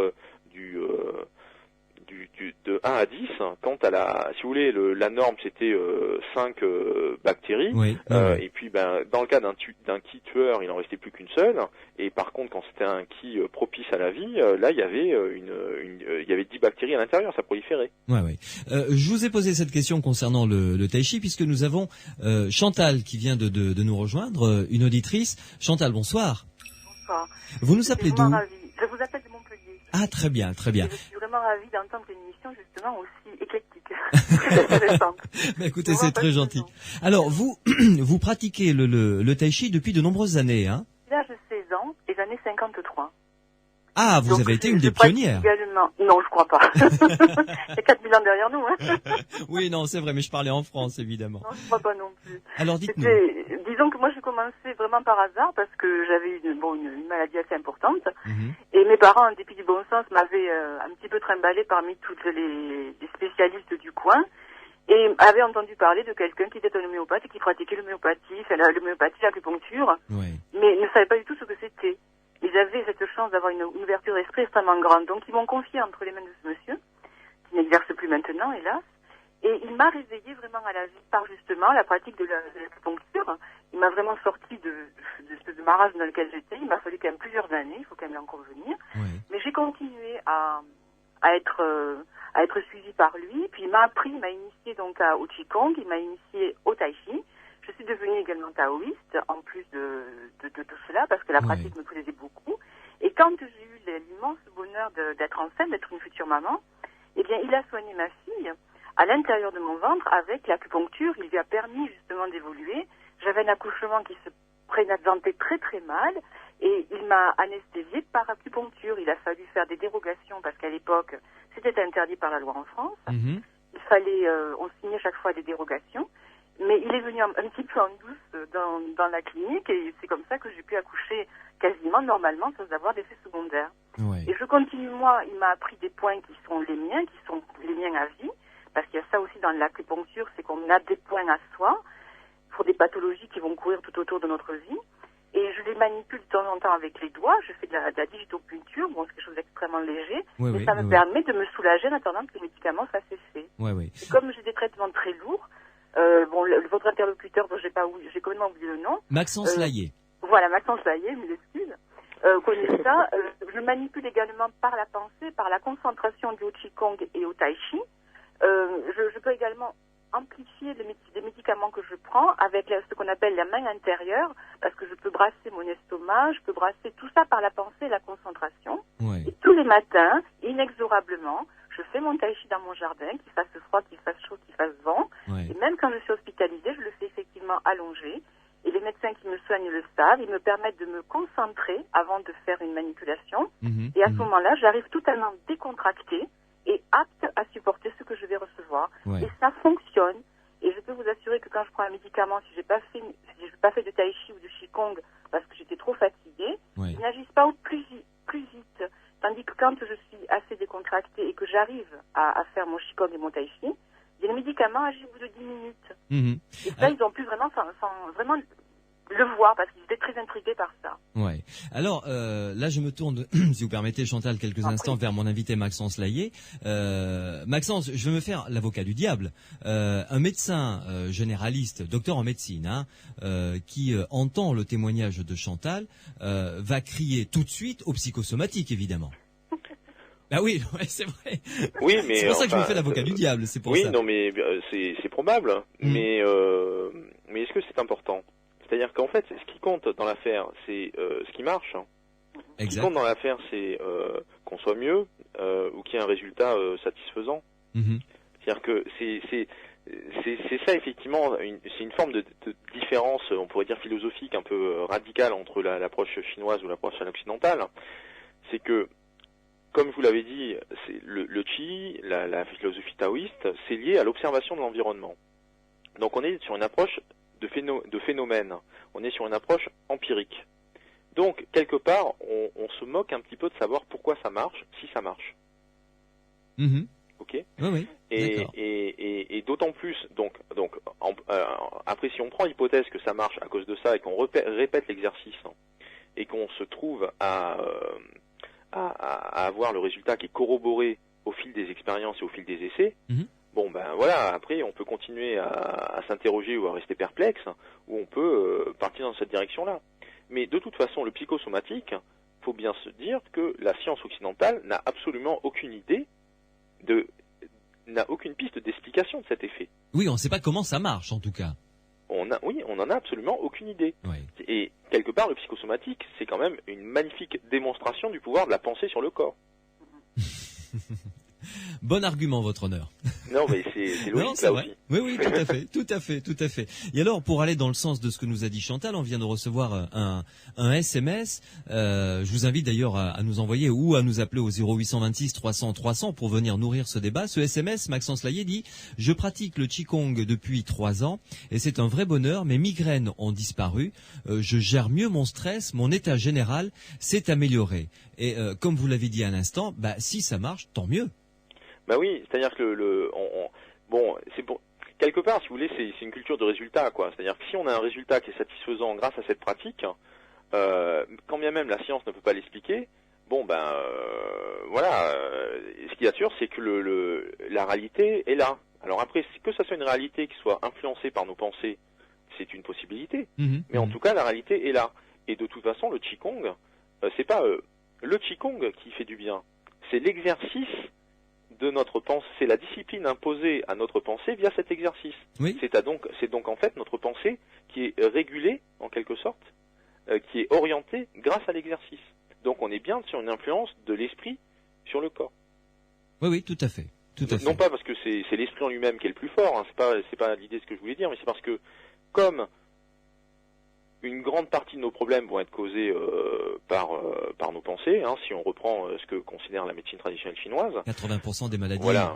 Si on veut rester fidèle à ce point de vue-là, nos pensées font parasite en quelque sorte. Et alors que le Qigong induit un calme intérieur. Et c'est ce calme intérieur qui permet d'être en communication saine, en échange optimisé, si l'on veut, avec les énergies de l'environnement. Tout à fait. Chantal, pour aller plus loin dans votre témoignage, vous nous avez dit que vous pratiquez le tai chi et le qigong depuis de nombreuses années et que vous êtes devenu taoïste. À votre avis, il est impossible d'entrer dans cette voie sans aller plus loin et donc de s'intéresser à la philosophie sous-jacente si on veut que ce soit vraiment efficace? Non, pas du tout, parce que j'ai des amis qui pratiquent le tai chi et le qigong qui ne sont pas taoïstes pour autant. Oui. Moi, j'ai été séduite par la philosophie taoïste qui me convenait tout à fait à ce moment-là et qui, avec le temps, s'est avérée être tout à fait en adéquation avec ma pensée. Voilà, ça s'est tout à fait prisé. Oui, voilà. si on veut un peu schématiser sur parce que bon, c'est malheureux, mais c'est comme ça, on peut schématiser sur les choses. Pour la pensée taoïste, faut se représenter la chose comme un peu, c'est une approche écologiste. C'est-à-dire qu'il y a des énergies dans l'environnement, ces énergies sont en interaction les unes avec les autres, mais par contre, ce qui va faire que les choses sont, entre guillemets, bonnes, que les choses vont dans le bon sens, qu'il n'y a pas de maladie, etc., c'est la préservation de l'équilibre. Donc c'est une approche écosystème. Tout à fait. Moi, je dis écologie interne. Voilà, exactement, oui. Bien sûr, oui. Le taoïsme, quand on suit une logique de philosophie appliquée à sa vie ou à ses exercices au quotidien, on est dans de l'écologie intérieure, bien entendu, dans l'écologie mentale, bien sûr. Tout à fait. Merci Chantal en tout cas de nous avoir apporté votre témoignage. Je vous souhaite gentil à vous de m'avoir accueilli. Écoutez, c'est avec plaisir. Bonne soirée. Bonne main intérieure. Je vous invite, vous qui nous écoutez, à venir nous rejoindre également si vous voulez poser des questions à mon invité Maxence Laillé ou encore à venir nous apporter comme Chantal votre témoignage. Vous nous appelez au 0826 300 300, 0826 300 deux fois ou encore par le biais du SMS, vous tapez Sud sur votre portable et ensuite vous rédigez votre commentaire ou votre question et évidemment je serai votre porte-parole puisque les SMS arrivent directement sous mes yeux sur l'écran d'ordinateur que j'ai juste à côté de moi. Une pause et on se retrouve pour continuer cette conversation avec Maxence Laillé. Les aventuriers de l'étrange. Avec ce soir, au Centre des Aventuriers de l'étrange, un livre que je vous recommande, paru aux éditions Guy Trédaniel. Ce livre s'intitule L'énergie secrète de l'univers et son auteur, Maxence Laillé, journaliste scientifique, est en ma compagnie. Maxence Laillé, continuons sur le ki ou le chi et la pensée. Vous vous êtes penché évidemment sur toutes les expérimentations scientifiques qui s'intéressaient à ce que pouvait produire notre cerveau et nos pensées exactement. Lesquelles plus précisément? Celles relatives à la télékinésie ou celles relatives au biofeedback, c'est-à-dire à l'influence de la pensée sur les mécanismes physiologiques du corps, comme le rythme cardiaque ou la circulation sanguine, voire notre température? Les deux, mon colonel. Commençons par la télékinésie. Oula. Bon, ben, c'est vrai que à partir du moment où on s'intéresse aux histoires de Qigong externe, c'est-à-dire de Qi projetés par des maîtres Qigong, voilà. Et qui sont, bon, on a cité l'exemple du néon, mais ce Qi projeté, il est avant tout utilisé dans des perspectives curatives. C'est-à-dire que le maître en Qigong se place à une certaine distance de son patient, et puis hop, il met les mains en position et on envoie de l'énergie, quoi. Voilà. Ouais. Donc c'est une forme de magnétiseur. Hein, voilà, c'est ça. Oui, tout à fait. On peut reprendre des critères comme ça ou des cases qu'on a l'habitude d'utiliser chez nous. Ce qu'on connaît chez les guérisseurs exactement. De notre entourage. Bien sûr, exactement. Oui. Et puis et donc il y a la télékinésie par rapport à ça qui est le pendant de cette action de la pensée sur la matière. Et qui est une des disciplines étudiées par la parapsychologie. Donc qu'est-ce que c'est la parapsychologie?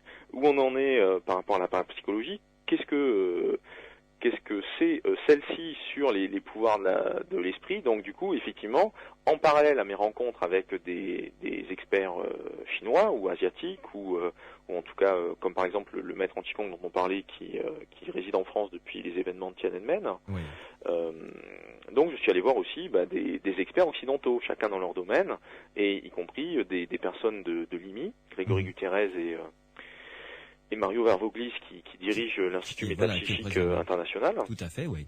Donc je suis allé les rencontrer pour discuter avec eux de qu'est-ce qu'on sait sur les énergies de la pensée.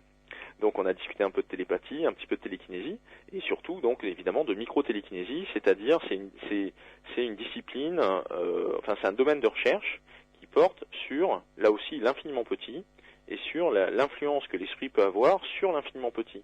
Donc ils utilisent pour ça des appareils électroniques qui sont censés générer des chiffres de façon complètement aléatoire. Voilà. Donc c'est comme si on lançait 100 000 fois une pièce en l'air, et on est censé en avoir une fois sur deux côté pile, une fois sur deux côté face. Ouais. Et donc si on commence à avoir sur ces 100 000 fois 70 000 fois côté pile, là on a une déviation anormale par rapport au hasard, on a une anomalie significative d'un point de vue statistique, et donc on est sur un phénomène paranormal ou de type micro-psychotélékinésie, puisque ce qui avait été demandé par exemple à la personne qui lançait la pièce, c'était d'essayer d'avoir le plus de piles possible, et donc de dévier le hasard. Oui, tout à fait. Voilà. Donc là, ils utilisent des petits appareils électroniques qui, comme ça, génèrent des chiffres en permanence. Enfin, c'est évidemment relié à de la micro-informatique. Et donc, ça fait 40 ans, 45 ans à peu près, qu'il y a comme ça des expériences essentiellement américaines, parce que la parapsychologie en France, elle a un peu de mal à être sérieusement considérée par l'establishment universitaire. On en sait quelque chose dans cette émission. On a reçu beaucoup de personnes de l'Institut Métapsychique International et d'autres scientifiques. Et effectivement, c'est une tendance lourde, au sens plein du terme. C'est effectivement une exception culturelle française. Oui, tout à fait. Il y a un petit peu de mal. Alors bon, si on veut, ce qui compte, c'est de garder l'esprit ouvert et de se dire que c'est possible, mais après il faut à chacun, scientifique inclus, bien entendu, d'avoir l'exigence intellectuelle de vérifier les choses et de s'assurer que non, c'est pas possible, oui c'est possible, ou en tout cas si phénomène il y a eu, ça a été un trucage, ou alors si anomalie il y a eu, il n'y a pas eu de trucage par exemple. Mais déjà étudions les phénomènes sérieusement plutôt que de les nier dès le départ, quoi. Nous sommes d'accord. Sous forme d'a priori. Mais ce qu'il y a d'intéressant, une fois de plus, c'est ce parallèle que vous faites, c'est cette passerelle que vous créez entre cette philosophie asiatique, orientale en règle générale, et occidentale. C'est que pour un Chinois, par exemple, phénomènes paranormaux, il n'y a pas, puisque dans sa conception philosophique de la vie, ça rentre dans le cadre. C'est tout à fait compréhensible. Exactement, puisqu'en fait, comme la tradition chinoise va avoir une lecture du monde, comme quoi le monde est tissé et traversé d'énergie. Oui, oui. Donc, le fait, donc, ça implique que toutes les choses rayonnent de l'énergie, y compris le corps humain, quoi. Et donc, avec cette et puis il y a aussi les maîtres en Qigong et puis les gens qui font des arts martiaux qui attestent au quotidien là-bas de choses un peu extraordinaires. Oui, de leur capacité fantastique, oui, tout à fait. Donc il y a effectivement une sorte de fantastique qui existe, mais qui n'est pas impossible de ce qu'on a pu concrètement observer. Et les dernières recherches en date sur, par exemple, les moines tibétains qui font de la méditation corroborent ça. Bon, alors pour en revenir à nos histoires d'influence de l'esprit sur la matière, il y a donc deux choses. Tout d'abord, les appareils électroniques qui vont être influencés, c'est-à-dire quand on fait le détail des résultats, où on place quelqu'un face à l'ordinateur et qu'on lui dit concentrez-vous pour qu'il y ait plus de pile que de face. Il a plein de petites lumières ou de petites ampoules qui clignotent devant lui. Essayez d'avoir plutôt les ampoules rouges qui s'allument, ou essayez d'avoir plutôt les ampoules jaunes. Donc le gars, il s'assoit, il regarde pas, ou il pense pas, enfin il fait ce qu'il veut. On lui demandera après, il remplit un questionnaire, savoir à quoi il a pu penser par exemple. Mais le truc, il reste un quart d'heure devant les lumières qui clignotent, et puis derrière, il y a générateur numérique aléatoire, c'est le nom de l'appareil en question, qui fabrique des chiffres au hasard. La petite bidule électronique là, il y a le bidule électronique qui fait, qui sort ses scores, ses chiffres et tout ça. Et après, c'est analysé par ordinateur, et on voit si l'écart, s'il y a eu un écart statistique ou non par rapport au hasard, si l'écart il est faible ou si l'écart il est important. Donc là, ça fait depuis 40 ans que des recherches comme ça ont lieu. Progressivement, on a quand même de plus en plus de résultats qui attestent d'une influence de l'esprit sur la matière à cette échelle-là, c'est-à-dire à l'échelle de la micro-psychokinésie. On parle pas, ou de la micro-télékinèse. On parle pas du tout du pouvoir de l'esprit sur le fait de tordre une cuillère ou de soulever un meuble avec la pensée, hein, c'est pas ça. C'est à des niveaux d'énergie beaucoup plus faibles qui tiennent à des échelles qui sont celles de l'atome, de l'électron, etc., etc. Ça, c'est le premier point. Second point. Par rapport à des personnes à qui on a demandé des tâches comme ça et dont l'appareil électronique confirme qu'il y a une influence. Si on analyse l'activité cérébrale de ces personnes-là, on se rend compte que il y a des phénomènes qui se passent dans le cocktail des ondes cérébrales, hein, c'est-à-dire que la personne est un peu plus en onde alpha que la normale. Il y a plusieurs en état modifié de conscience, une sorte de méditation, quoi. C'est ça. Il y a une modification de l'activité cérébrale qui va de pair avec une aptitude à influencer l'environnement. Même si l'influence est bien entendu infiniment faible. Mais il y a en tout cas une modification de l'activité cérébrale. Et quand on compare ça avec les travaux qui ont été faits essentiellement en Chine depuis les années 80, parce que c'est depuis les années 80 que les maîtres en Qigong sont devenus en quelque sorte un peu sont devenus officiellement, ils ont fait partie du patrimoine chinois de l'humanité, quoi. C'est-à-dire que c'est vraiment devenu, c'est un mélange entre des armes secrètes qu'il faut garder, qui sont nos armes secrètes à nous et qui permettent d'être meilleurs que les autres, et en même temps un patrimoine à préserver et à développer. Hein. Il y a une forme d'ambivalence comme ça dans la gestion de cette ressource humaine que représentent les maîtres en Qigong pour le pouvoir central chinois. D'accord. Bon. Donc, par rapport à des expériences qui ont été faites dès les années 80 sur l'activité cérébrale des maîtres en Qigong, quand ils sont dans un état de Qigong qui rayonne, qui a une influence sur l'environnement, bon, on est aussi avec des modifications de l'activité cérébrale qui sont un peu du même genre que ce qu'on observe en Occident. Oui. Voilà. Et donc là, il y a un parallèle tout à fait intéressant. Exactement. Ouais. Et quand on fait aussi le parallèle avec les recherches qui sont faites depuis les années 95 entre les États-Unis et le Tibet, avec le Dalai Lama, où on analyse l'activité cérébrale des moines tibétains qui méditent, on s'est rendu compte que plus le méditant est expérimenté, c'est-à-dire entre le novice qui médite depuis 5 ans et le maître tibétain qui médite depuis 25 ans, donc la vitesse de modification du cocktail cérébral est différente, c'est-à-dire ça va beaucoup plus vite pour celui qui a de l'expérience, et la profondeur en quelque sorte, l'état de zen, la profondeur de l'état intérieur est beaucoup plus présent sans s'en douter, dans celui qui a de l'expérience par rapport au novice. Évidemment. Et on se retrouve avec les mêmes graduations de qualité de la méditation chez les maîtres en Qigong. C'est-à-dire entre quelqu'un qui fait du Qigong depuis 3 ans et quelqu'un qui fait du Qigong depuis 17 ans, eh bien, on va dire que l'état de calme intérieur, l'état cible, est atteint beaucoup plus rapidement, mettons en 1 minute et demie, pour celui qui fait de la méditation Qigong depuis très longtemps, alors qu'il faudra 5 ou 6 minutes pour celui qui débute. Et l'état de calme intérieur va en quelque sorte toucher beaucoup plus tout le cerveau pour un maître en Qigong expérimenté par rapport aux débutants. Ouais. Justement, on a eu une question de Monique d'Avignon qui nous demande combien de temps de pratique nécessaire de Qigong pour avoir des résultats. Tout dépend de chacun, évidemment, des capacités de chacun, mais c'est pas quelque chose qui arrive comme ça du jour au lendemain. Ça demande une longue pratique. Oh oui, ça demande une longue pratique, mais en même temps, si on en fait toutes les semaines 2h30, au bout de 2 mois, vous commencez à sentir une différence. Ah oui, d'accord. Mais oui. Mais c'est évident. C'est-à-dire qu'il vaut mieux en faire un peu que pas du tout. Ça, c'est le premier point. Mais par contre, les effets positifs ou les effets bénéfiques liés à cette pratique, donc pour certaines personnes, ça va être des effets de type bien-être, de type méditation. C'est-à-dire que on va avoir une réduction du stress. C'est-à-dire que si on peut faire du Qigong pour être mieux dans sa peau parce qu'on est trop stressé, ou faire du Qigong parce qu'on a des problèmes de dos chroniques ou parce qu'on a des problèmes de digestion chronique. Vous voyez, les motifs pour lesquels on va faire du Qigong vont varier en fonction des personnes. Donc là, ce qui veut dire que par la pensée et par cet état de méditation, on peut avoir une influence tout à fait certaine sur son propre corps. C'est ce qui émerge des travaux quantitatifs qui sont faits depuis une dizaine d'années. C'est-à-dire là, quand je vous parlais des analyses qui ont été faites de l'activité cérébrale des maîtres en Qigong, ça, c'est des travaux qui ont été faits dans les années 80 en Chine. Sur les histoires de l'effet préventif du Qigong par rapport à diverses pathologies, notamment celles qui émergent à partir du moment où on commence à rentrer dans le 3e âge, dans le second versant de notre vie en quelque sorte. Là il y a des études qui montrent que oui, il y aura un effet préventif par rapport à Alzheimer, oui, il y aura un effet préventif par rapport à l'hypertension, oui, il y aura un effet préventif par rapport à encore une autre maladie, etc., par rapport à Parkinson, etc., etc.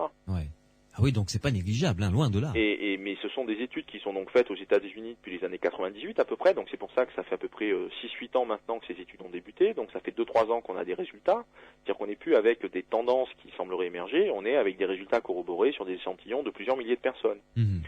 Et évidemment, parce que ce sont les États-Unis, ce sont des études qui sont faites à grande échelle, sur des quantités de pratiquants du Qigong assez importants, sur des dizaines de milliers de personnes, et voilà quoi. Donc on est sur une logique d'une activité de santé, de bien-être liée à la santé, qui est bien entendu entre guillemets financée par des centres de soins alternatifs. Maxence, c'est le contexte américain qui permet d'avoir des études comme ça qui sont financées par des fonds privés.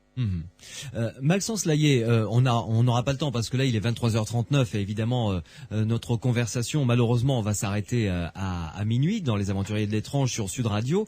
J'aimerais que l'on passe à un autre domaine, qu'on parle du Feng Shui. Qu'est-ce que c'est d'abord? Et parce que ça découle également directement aussi de cette philosophie du Qi ou du Qi. Oui, bien sûr, oui, bien entendu.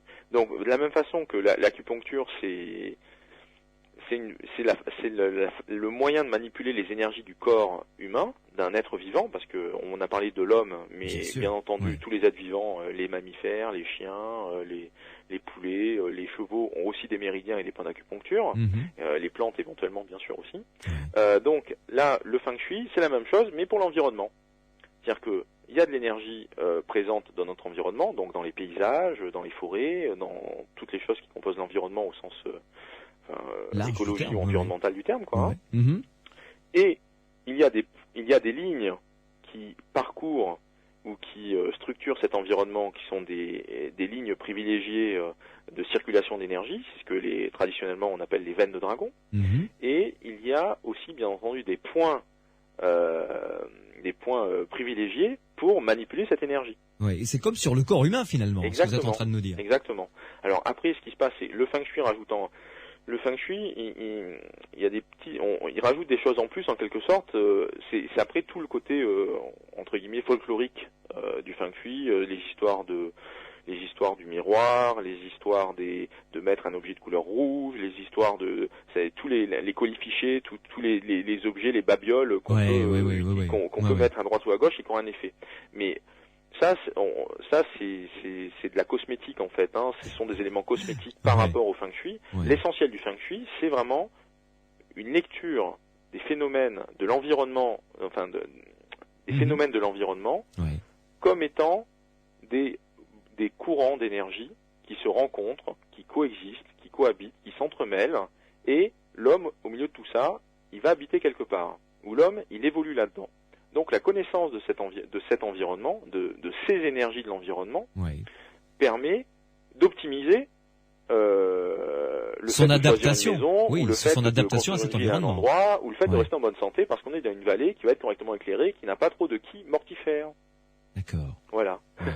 Donc j'imagine que les architectes chinois ou asiatiques prennent ça en compte aussi avant même de dessiner, de concevoir un lieu d'habitation ou un lieu de vie en règle générale. Pour ceux qui le prennent en compte, oui. Mais là encore, c'est toujours pareil. On a la moitié ou peut-être les trois quarts de l'Asie moderne qui ne prend pas en compte ces éléments-là. Ouais.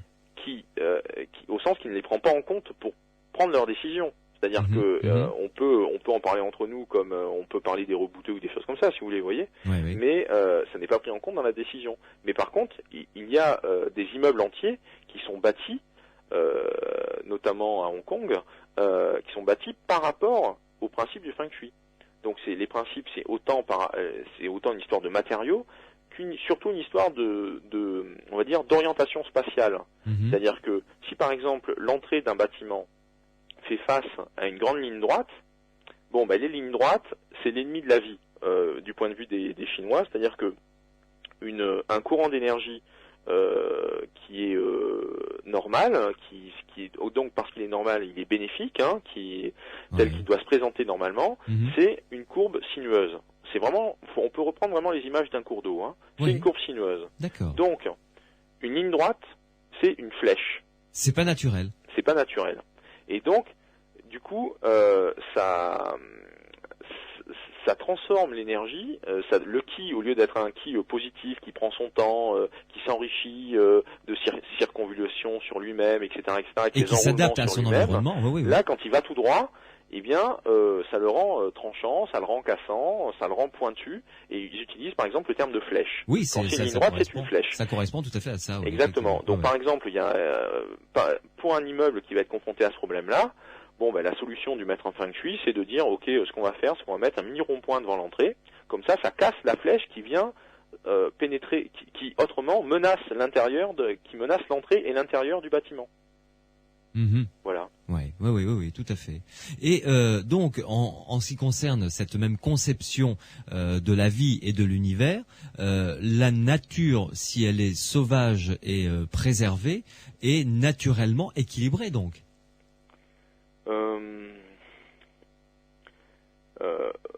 À l'échelle du globe terrestre, sans doute, mais les maîtres en feng shui, c'est ça qui est marrant, c'est que tout est relatif, quoi. C'est-à-dire qu'ils tout n'est pas si tranché que cela. C'est-à-dire que il y a deux écoles. Traditionnellement, on distingue deux écoles dans le feng shui. Il y a une école dite du paysage, c'est-à-dire que là, l'expert en feng shui se pose et regarde l'environnement. Et là, donc, ce qui va être des bosses ou des creux, ce qui va être en pente ou ce qui va être en montée, ce qui va être à l'ombre ou ce qui va être au soleil. Donc, tout l'environnement est analysé comme ça par rapport à sa silhouette générale, à son allure. Et après, il y a l'école dite du compas qui est par contre là une école tout aussi méthodique, mais qui est beaucoup plus qui est quasiment mathématique. C'est-à-dire ce compas, c'est comme une boussole, sauf que c'est une boussole où il y a quasiment une dizaine de cadrans différents qu'on tourne. Oui. Donc il y a le cadran des saisons, il y a le cadran du calendrier, il y a le cadran des couleurs, il y a le cadran, il y a plein de cadrans, comme il y a le cadran des constellations des étoiles, oui, des constellations célestes, enfin voilà. Ouais, donc il y a comme ça un zoom arrière entre la maison va avoir sa porte à l'ouest et ses fenêtres au nord, qui est mis en perspective par rapport à, ok, ça veut dire que quand il sera en hiver, ça sera un certain type d'énergie qui va induire un certain contexte énergétique sur la maison qui va faire que si le gars il est célibataire à l'intérieur, il a intérêt à mettre du rouge dans la pièce numéro 4 parce que comme ça va contrebalancer le déséquilibre qui résulte de cette situation donnée. Ah d'accord. Donc vous voyez, on est vraiment sur une espèce de rééquilibrage de lecture des phénomènes comme étant mouvants, enfin comme étant complexes au sens où c'est plusieurs choses simultanées qui coexistent, comme étant mouvants parce que dans le temps ça évolue, et du coup qui demande des contre-mesures adaptées pour préserver un équilibre qui lui est source de prospérité. Oui, tout à fait. Et tout en sachant que, comme vous l'avez rappelé, tout est en mouvement et donc tout évolue, évidemment. Voilà. Maxence... C'est assez vertigineux. Ah oui, non, mais en même temps, c'est extrêmement intéressant. Ça apporte un éclairage tout à fait nouveau, disons qu'une manière nouvelle d'envisager les choses pour nous occidentaux, et ça enrichit au contraire le regard que l'on peut porter sur les choses. Voilà. Maxence donc, oui. Ça c'est juste pour poursuivre juste sur un aspect. Peut-être ça correspond au point suivant. Du coup, ça c'est ce que vont dire les Chinois en eux-mêmes ou la tradition chinoise en elle-même. Mais quand on regarde si on change de lunettes et qu'on adopte celle de l'occidental, sur la question des couleurs par exemple, depuis une quinzaine d'années, la médecine environnementale occidentale confirme l'influence des couleurs sur la physiologie humaine, sur le métabolisme.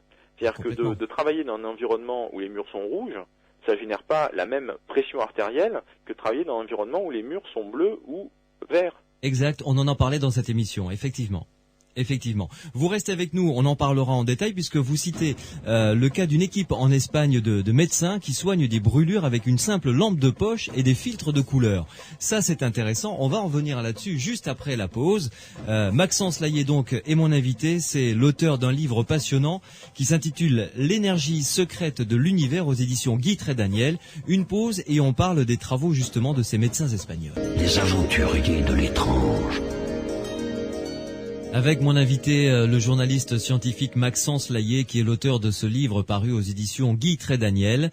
Le titre de ce livre, L'énergie secrète de l'univers. Juste avant la pause, Maxence Layé, nous parlions de l'énergie des couleurs, enfin du moins l'influence des couleurs.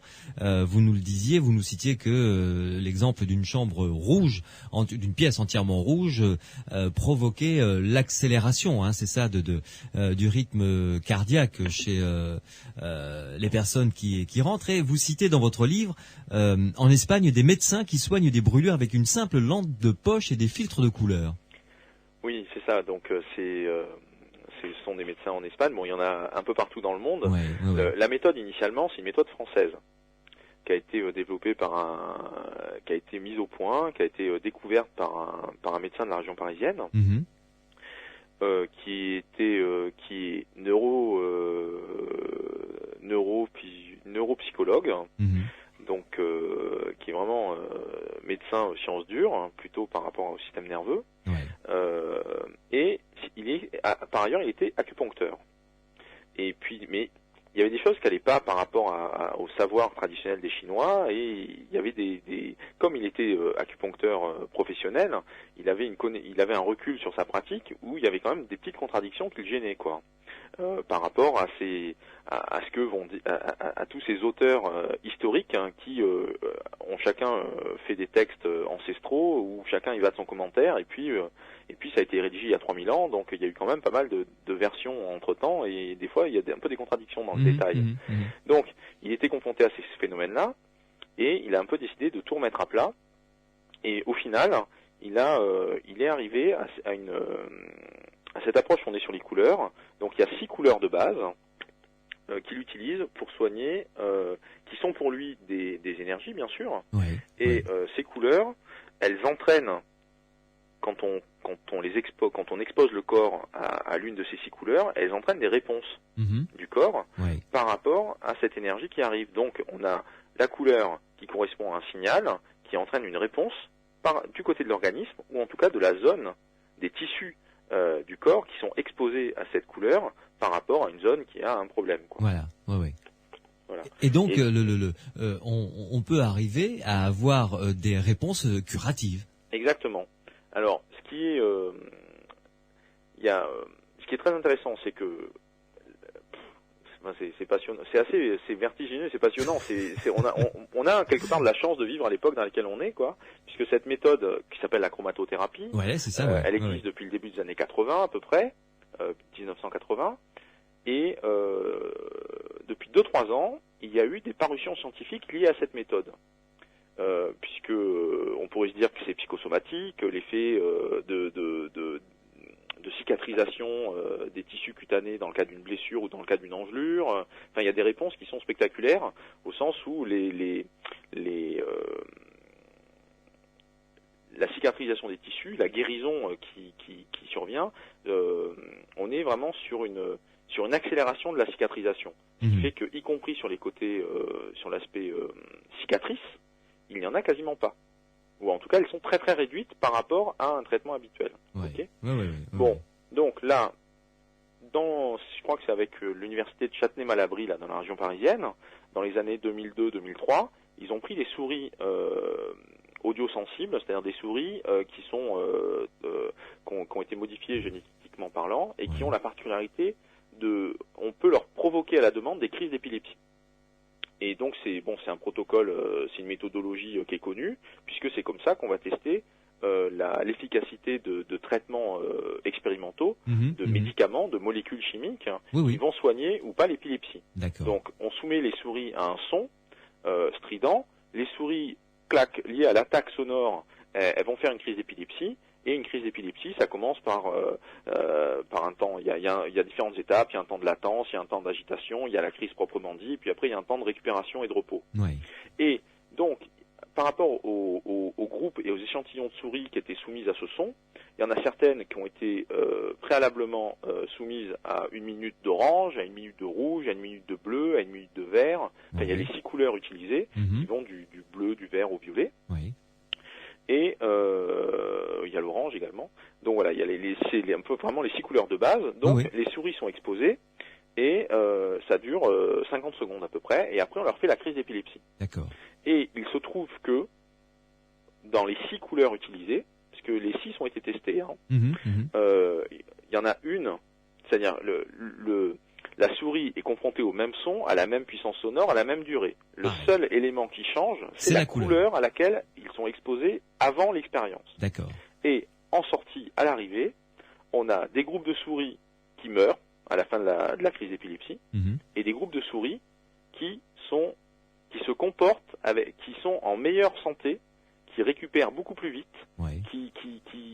qui ont une crise d'épilepsie entre guillemets beaucoup moins grave. Qui encaissent le choc si elles avaient pris des médicaments antiépileptiques. C'est-à-dire qu'il y a un résultat simplement en ayant changé de couleur qui est soit extrêmement aggravant, qui aggrave la conséquence de la crise d'épilepsie, soit une exposition à la couleur qui génère une réponse qui est de l'ordre du mieux-être équivalent, voire supérieur aux meilleurs antiépileptiques présents sur le marché en termes de molécules chimiques aujourd'hui présentes. C'est bluffant, hein? C'est assez hallucinant. Et la couleur, c'est laquelle, vous vous en souvenez? Alors, écoutez, si mes souvenirs sont bons, je sais que celle qui est terrifiante, c'est le violet. C'est-à-dire, c'est suite à du violet que les souris s'en remettent pas, quoi. Et par contre, c'est l'effet protecteur, c'est le jaune. C'est une couleur jaune. Alors, ce qui est donc dans la conception de la chromatothérapie, ces couleurs, elles sont effectivement pas utilisées au hasard. Si on veut rentrer dans le détail de la physique fondamentale qui est derrière, ce sont des longueurs d'onde de lumière colorées extrêmement particulières qui sont utilisées. C'est-à-dire que c'est pas simplement un rouge, c'est une longueur d'onde du rouge en particulier ou une autre longueur d'onde du rouge. C'est-à-dire qu'à chaque type de pathologie, c'est une longueur d'onde donnée qui va être utilisée. Et donc là, la couleur... donc, ce qui fait que pour chaque... les couleurs que je citais, là, que ce soit le rouge, l'orange, le vert, le bleu ou le violet, voire le jaune, le travail qu'a fait Agrapar, qui est extraordinaire, c'est une mise en correspondance avec les énergies ou les gammes d'énergie de l'environnement que les Chinois ont identifiées traditionnellement. C'est-à-dire les énergies froid, les énergies chaleur, les énergies humidité, sécheresse ou vent. Ce qui fait que le rouge correspond à de l'énergie froid, le vert a de l'énergie humide, le bleu à la sécheresse, le violet a du vent, etc., etc. Ce qui fait qu'en fait, par rapport à une agression extérieure qui va toucher le corps humain, c'est le cas par exemple d'une engelure, c'est de l'énergie froid, ou d'une brûlure, c'est de l'énergie chaleur par exemple. Donc par rapport à une attaque énergétique auquel on va être confronté via un accident domestique, hop, on va appliquer en réponse. Alors par contre, ce qu'il faut, c'est le faire très vite, dans les 2 heures qui suivent. On va appliquer en réponse une exposition de quelques minutes ou de 1 minute et demie à une couleur donnée. Là, donc c'est quand même pas quelque chose que tout le monde peut faire. C'est uniquement les personnes qui sont formées à la technique qui savent comment le faire et quelle longueur d'onde sélectionner. Et après, on reste dans le noir. C'est-à-dire que la dernière information colorée qu'a reçue l'organisme, c'est cette couleur. Et après, pendant 5-10 minutes, on reste dans le noir. Histoire de laisser reposer, de laisser la peau absorber la couleur. Et puis donc, depuis 20 ans, il semble qu'il y a des effets plutôt bénéfiques liés à cette approche. Vraiment étonnant. Maxence Laillé, malheureusement, il est l'heure de se séparer. Je vous remercie vraiment d'avoir passé ces 2 heures en notre compagnie sur Sud Radio dans Les Aventuriers de l'étrange. Et puis, je sais que vous allez venir à Toulouse dans notre Grand Sud très prochainement pour une conférence. Ce sera dans 2 mois, je crois, à peu près. Oui, c'est ça. C'est le 19 avril. Voilà, le 19 avril, et c'est à la librairie toulousaine L'Incunable, c'est exactement. Ça ? Voilà. Donc, à la librairie toulousaine L'Incunable. Le 19 avril. Le 19 avril, vous pouvez vous renseigner sur le site de cette librairie, l'incunable.fr ou .com, quelque chose comme ça. Enfin, vous tapez sur Google et vous allez... C'est l'Incunable à Toulouse. L'Incunable à Toulouse, exactement. Merci beaucoup, Maxence Laillé. Merci à vous de votre invitation. C'était avec plaisir. Bonne fin de soirée. Je rappelle le titre donc de ce livre, L'énergie secrète de l'univers, que je vous recommande, de Maxence Laillé. C'est aux éditions Guy Trédaniel, éditeur. Il est l'heure de se séparer. Je vous retrouverai bien entendu avec grand plaisir la semaine prochaine, à partir de 22h jusqu'à minuit, samedi et dimanche.